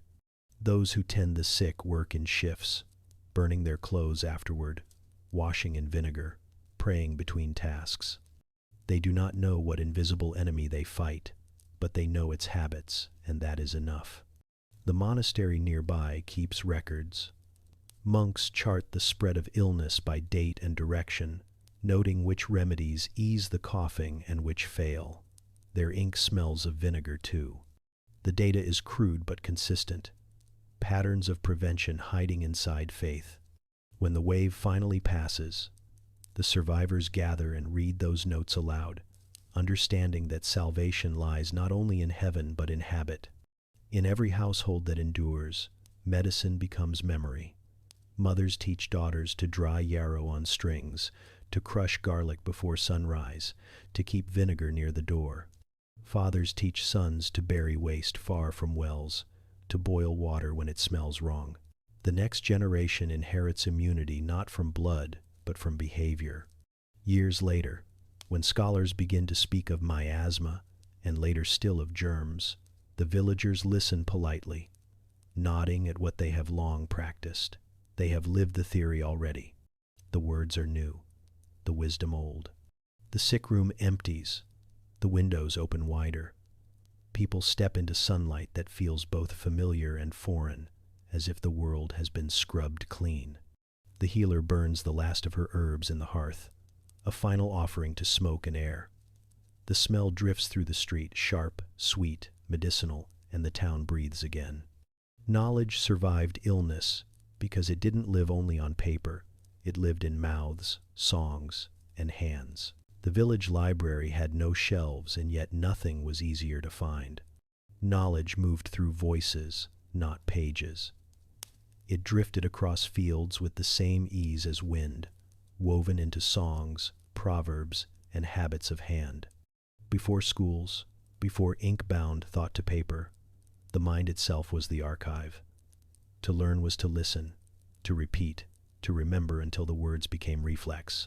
Forgetting was the only sin that left no mark. Every rule of survival lived inside a saying. Never cross alone at thaw meant rivers loosen before they look it.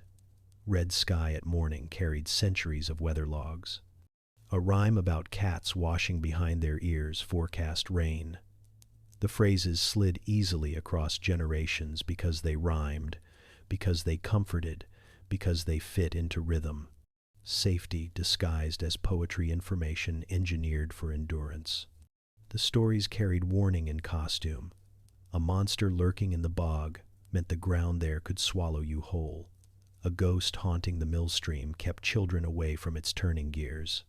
The fever that walked in mist was really malaria, but no one needed the Latin to survive it. Horror was a data compression format, memory's camouflage. The people did not fear their own inventions. They feared forgetting what the inventions guarded. Winter turned darkness into classroom. When the field slept, the voices woke. Families gathered in the spinning rooms, circles of wool, fire, and gossip. The wheel hummed, the hands moved, and while thread lengthened, so did thought. Each tale carried two currents, one of wonder, another of instruction. The rhythm of the spindle marked the rhythm of repetition. Knowledge entered through the ear and settled in the muscle. The same room doubled as newsroom. Travelers brought stories of distant valleys. Shepherds reported the movement of flocks and thieves alike.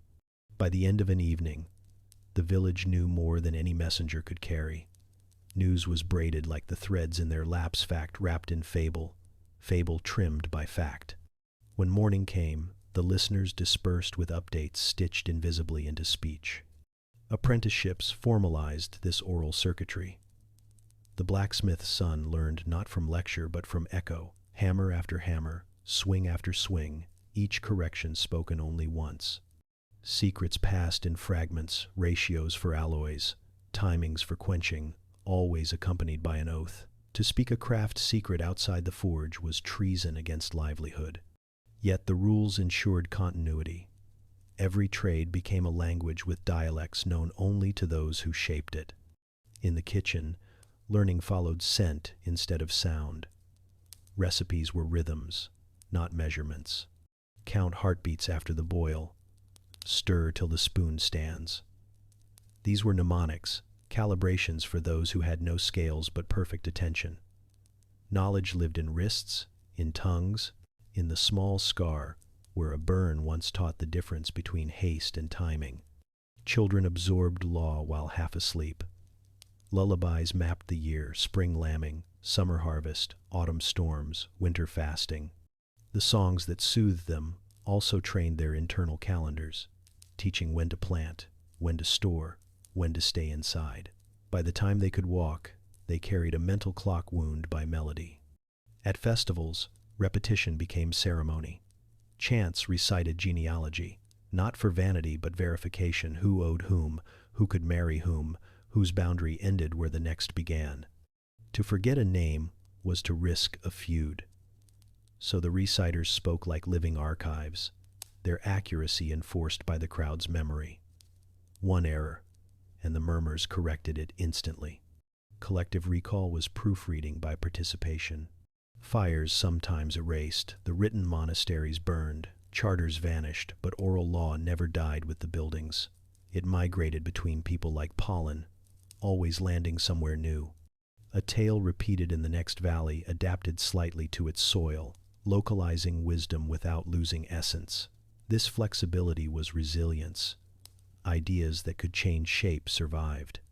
The spoken network also carried emotion as metadata. A proverb delivered in laughter softened authority. The same line in a grave voice became command. Tone signaled urgency long before punctuation existed. This fluidity kept information human, inseparable from empathy. Even mistakes had value. Misremembered verses birthed variations that sometimes improved precision. A misheard warning about deep water might become dark water, clarifying danger. Memory edited itself like a living document, optimized by survival feedback. Forgetful storytellers were not failures, they were evolutionary agents. The elders who held the densest lore were treated as both oracles and servers of recall. Their presence at disputes or festivals guaranteed legitimacy. A handshake witnessed by an elder equaled a contract. Death of such a person triggered urgency. Their stories had to be downloaded into younger minds before the archive closed. Funerals were sometimes delayed for that transfer, the living kneeling close, asking for the old instructions one last time. Language itself carried redundancies to prevent data loss. Synonyms overlapped like safety nets. One word for boundary might also mean honor and riverbank, ensuring that to forget geography was also to forget morality, a double deterrent. Meaning nested within meaning, compact yet dense. Because the knowledge lived in so many mouths, censorship proved impossible. A lord could burn records but not memory. He could hang a bard, yet his verses had already multiplied. Oral culture was the first decentralized system. No central library to sack, no single key to steal. Every peasant was a backup drive humming quietly by the hearth. Even gestures stored guidance. A nod toward the sun's angle told time. A finger drawn through dust traced property lines invisible to conquerors. Dance preserved ritual geometry. Embroidery recorded lineage through color codes. The body became the page, clothing the script. Repetition was the teacher, but ritual was the test. At each festival or gathering, the community rehearsed what it knew: songs of planting, oaths of trade, the prayer before slaughter. These performances refreshed the shared software of survival. Forgetting a verse was minor. Forgetting the pattern was unthinkable. And so, without paper, they built permanence. Without schools, they built scholars. Memory was not a fragile vessel, but a collective engine, endlessly redundant, beautifully analog. Every winter, as the wind pressed against shutters and the snow sealed roads, the people gathered again, their words looping and refining, keeping both fire and fact alive. Some teachers wore habits or guild badges. Others wore aprons stained with dye, beer, or iron. Behind every sturdy blade and warm cloak stood a contract stronger than parchment. The workshops hummed like beehives. Sparks flared from the smithy, dye fumes curled from vats, yeast breathed in the brewhouse. Each trade had its rhythm, its smell, its sound, a kind of prayer disguised as productivity. To the passerby, it was noise. To those within, it was code. The guilds kept it coherent. Without their unseen order, a town was only noise and smoke. A guild was more than a club. It was insurance, education, and quiet governance rolled into one. Within its walls, the rules of survival took the shape of craft. Apprentices entered young, sweeping floors before touching tools, memorizing not just method but discipline. To fail at sweeping meant failing at smithing. Order of the hand mirrored order of the mind. Every movement, every measurement, every exchange was standardized not to stifle art, but to prevent ruin. A crooked nail or weak clasp could undo an entire roof. Quality was community safety. The guild's charter hung above the master's bench, faded by smoke, signed by those long dead. It promised fairness. No work sold below value, no theft of design, no betrayal of secrets. In return, it guaranteed aid coins for the sick, burial for the dead, guardianship for orphans. Brotherhood was not sentiment, it was infrastructure. The guild was a living algorithm of mutual assurance. Each product bore a mark, a small sigil punched into metal, stitched into fabric, burned into wood. These were the trust tokens of the medieval world. A merchant in a far port might not know the craftsman's face, but he knew the symbol, and that was enough. A mark was both signature and passport. Reputation traveled faster than its owner, safer than coin. In the dye house, color itself was currency. Recipes guarded by generations determined the difference between prosperity and poverty. A single shade of blue, bright as midsummer sky, could raise a family's fortune for decades. Yet even here, secrecy coexisted with sharing. Dyers met in seasonal councils, comparing notes on failures, the batch that curdled, the cloth that faded, and from those confessions came progress. Failure, properly documented, was communal wealth. The brewers kept their own covenants. Yeast was a domestic spirit, inherited rather than owned. Families passed starter cultures like heirlooms, their lineage traced through taste. When a brewer died, the guild gathered at dawn to mix a batch from his remaining mash so that his strain would not vanish. Each sip in the tavern contained centuries of refinement, invisible as breath. Women's work, so often unrecorded, anchored the system. Spinners, weavers, and alewives held technologies of transformation, turning plant into cloth, grain into drink, chaos into sustenance. Their guilds were looser, more domestic, yet equally rigorous. Standards of thread tension or brewing temperature were enforced by gossip sharper than any charter. To ruin a batch was to shame oneself in the market square. Enforcement through reputation proved faster than law. Market days revealed the full machinery of trust. Goods displayed in orderly rows carried invisible warranties. A blade stamped with a guild mark promised that the smith who made it could be summoned to repair it. A bolt of cloth implied exact thread counts recognized across counties. Disputes were settled not by duel but by demonstration. Prove your measure, show your method, and the truth reveals itself. Skill became judiciary. For the apprentices, the path to mastery was as much moral as technical. Years of service trained patience, precision, humility. Each stage tested a different kind of endurance: the boredom of repetition, the temptation to cut corners, the challenge of obeying before commanding.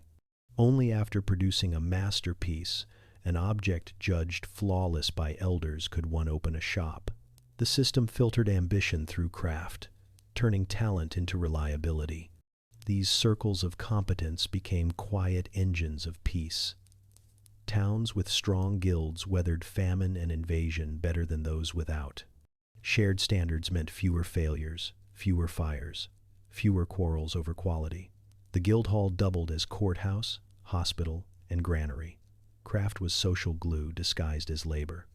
Even competition served cooperation. One guild's innovation pushed others to refine their own. The smiths adopted the potter's kilns for alloy testing, The brewers borrowed the weaver's timing chance to regulate fermentation. Knowledge flowed sideways, not upward. Hierarchy mattered less than exchange. Progress was a side effect of curiosity stabilized by trust. Some masters took pride in mystery. Others took pride in teaching. The best did both, guarding the dangerous parts while revealing the safe ones. They knew that secrecy without succession was extinction. So instruction happened in layers. An apprentice learned enough to survive, a journeyman enough to profit, a master enough to sustain. Knowledge was portioned like salt, measured so the dish endured. Women merchants, though rarely named in the rolls, managed stalls, loans, and supply chains. A brewer's widow could keep her license if she continued to meet the guild's standards. Cloth wives ran entire economies of thread. Their bookkeeping, done on scraps of parchment and bits of memory, underpinned the visible trade of men. To call it women's work was to misunderstand its leverage. These were the quiet administrators of prosperity. Within the forges and kitchens, innovation appeared as small, nearly invisible shifts. A new way to quench steel, a better sequence for dyeing, a tweak in yeast feeding. Each discovery rippled outward through imitation and story. Improvement was never declared, it simply became practice. The future arrived by rumor. Even leisure carried instruction. Feasts celebrated not war but work, the first brewed ale, the first dyed cloth of the season. During these gatherings, apprentices recited safety rhymes, masters exchanged formulas as riddles.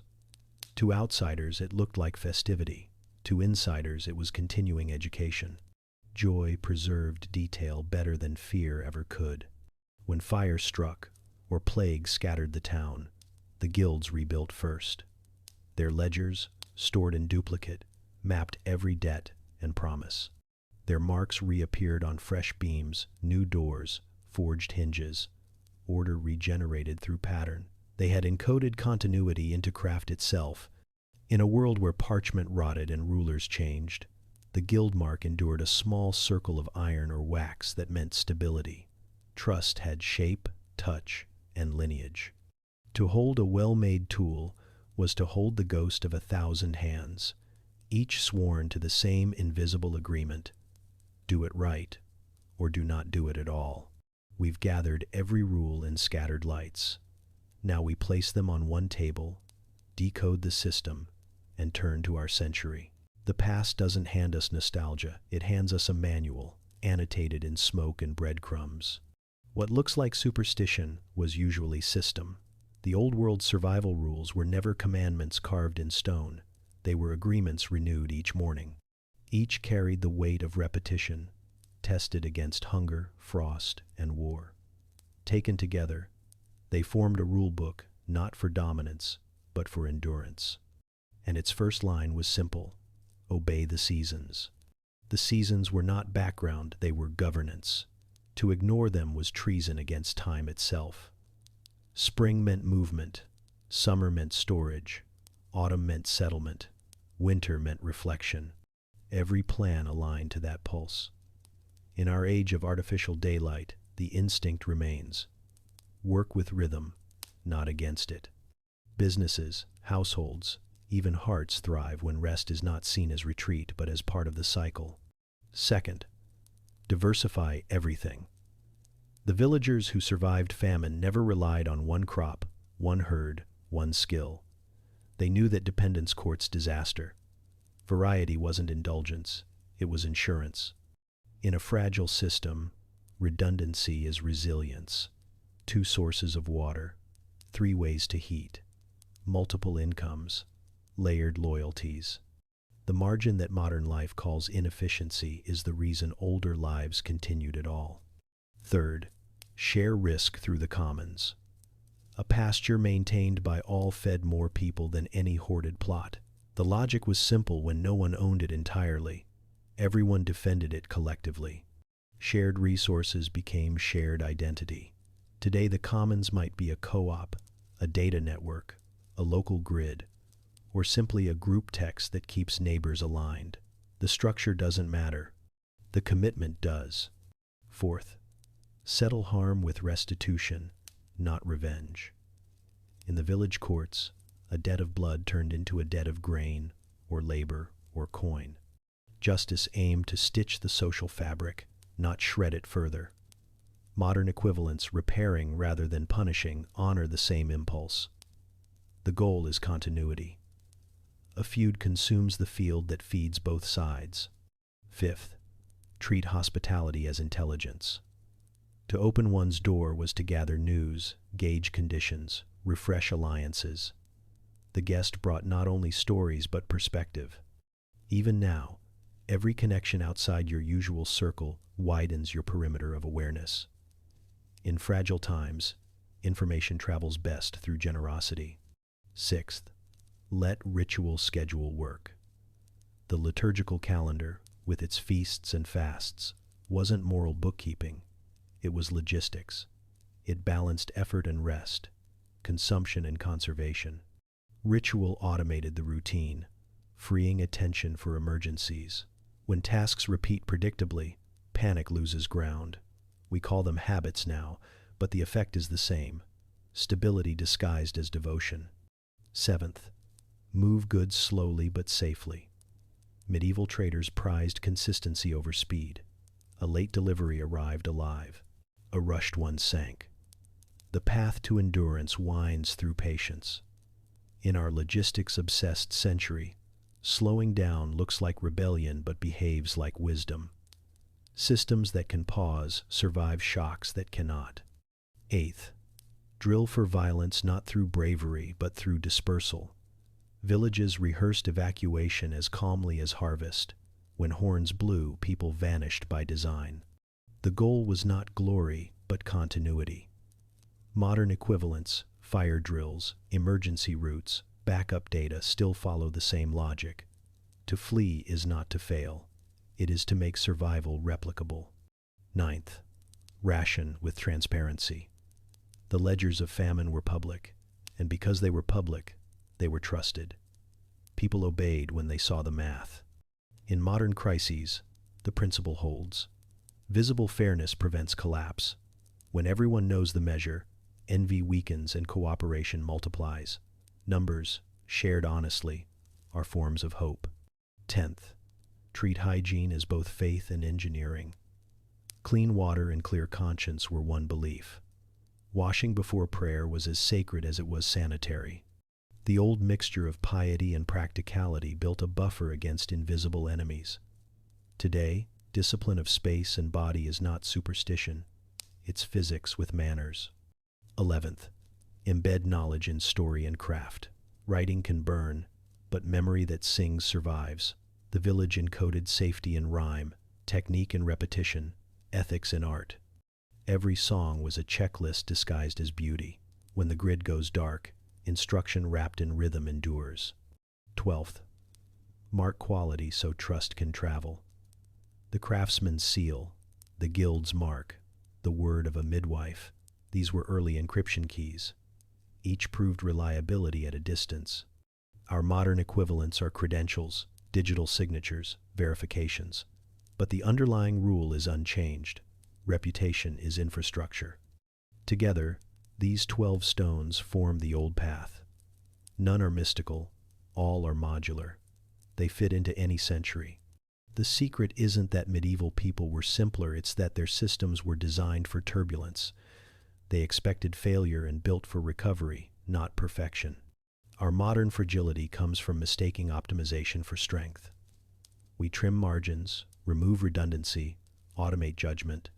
Efficiency feels divine until a wire breaks, a shipment halts, a server crashes, and the seamless world unravels.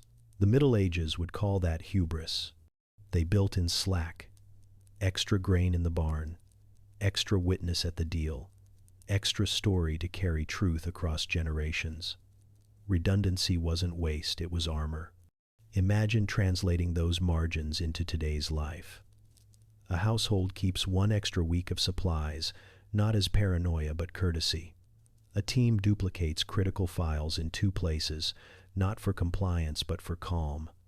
A city trains for power loss as ritual, not panic. These echoes of medieval habit form a quiet blueprint for continuity.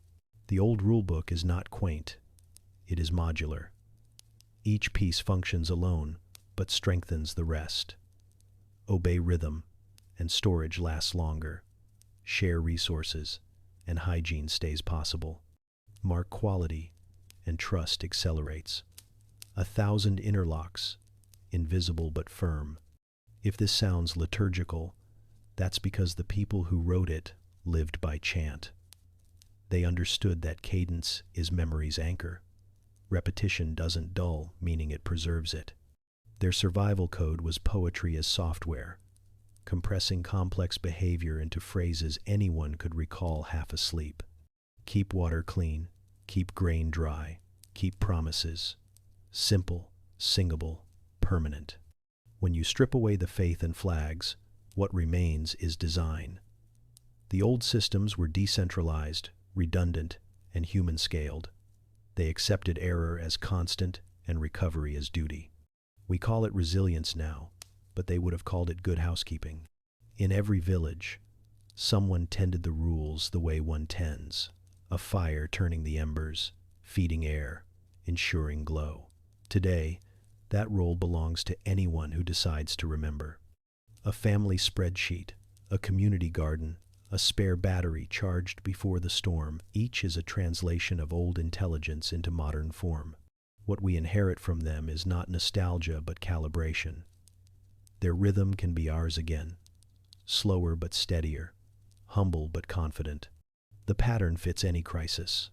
Know your season, diversify your strength, share the margin, mark what matters.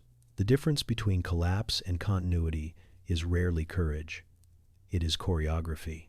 Principles invite practice.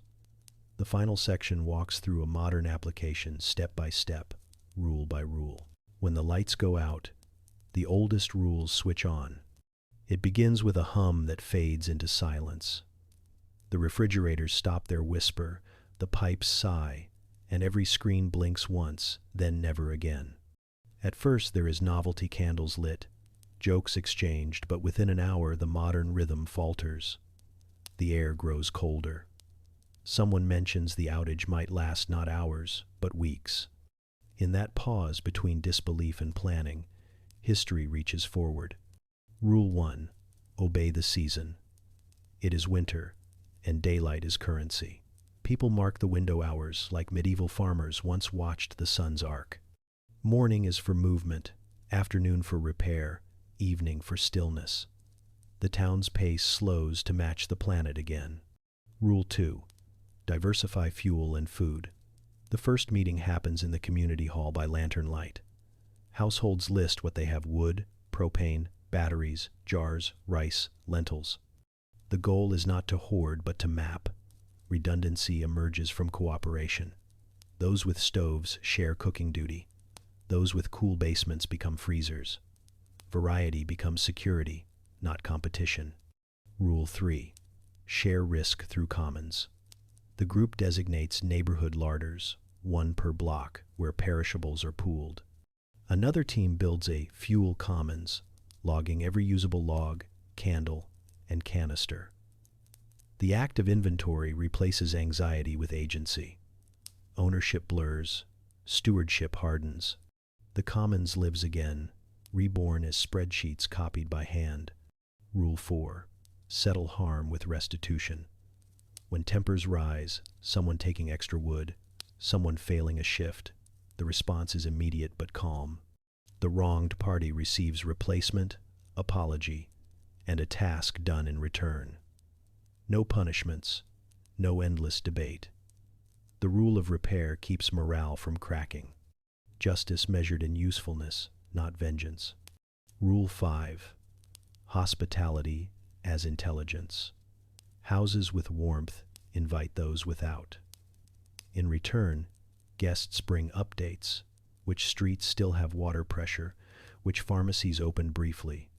The living room becomes an intelligence hub. Hospitality is information in motion. Kindness doubles as reconnaissance. Rule 6. Ritual schedules work. A handwritten chart appears on every hallway wall. 7A. M. Fire start. 8. Kettle round. 10. Battery check. Noon. Distribution. 6 p.m. Quiet hour.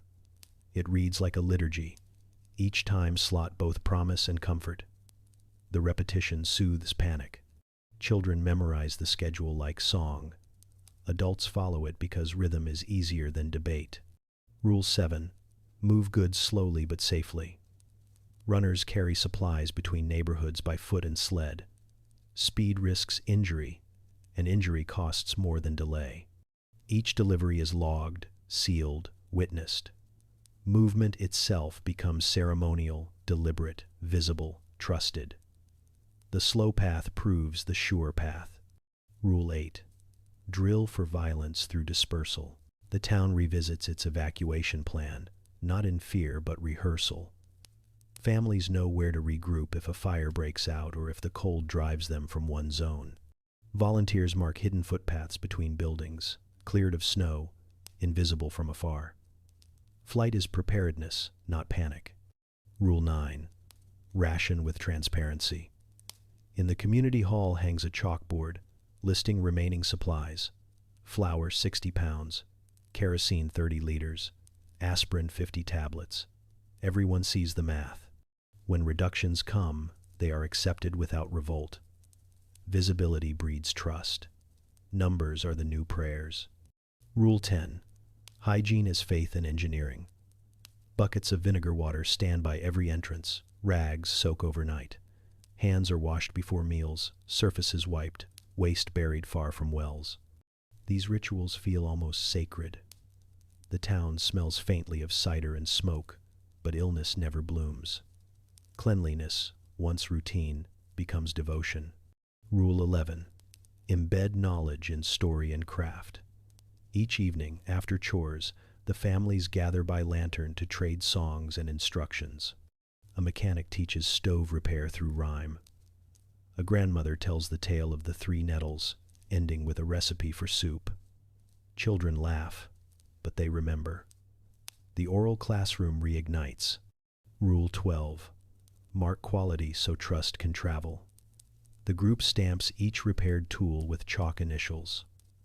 A ladle fixed by Mara K. carries her mark. A battery bank wired by Luis D. bears his symbol. These small signatures replace certificates. Reliability becomes visible again, portable across streets. By the second week, the settlement functions like a medieval village reborn under fluorescent memory. The systems interlock naturally. The larders feed the kitchens that warm the rooms that host the watchers who log the rations. Nothing is fast, but nothing fails. Coordination becomes the highest technology. Children patrol water routes, checking for ice. Teens manage radio relays powered by bicycle dynamos. Elders keep the ration boards, their handwriting steady, their presence a bridge between patience and precision. When someone falls ill, isolation is gentle, automatic room prepared, herbs steeped, schedule adjusted. Fear yields to pattern. At first, the townspeople miss electricity. Later, they miss only certainty. In its place grows competence.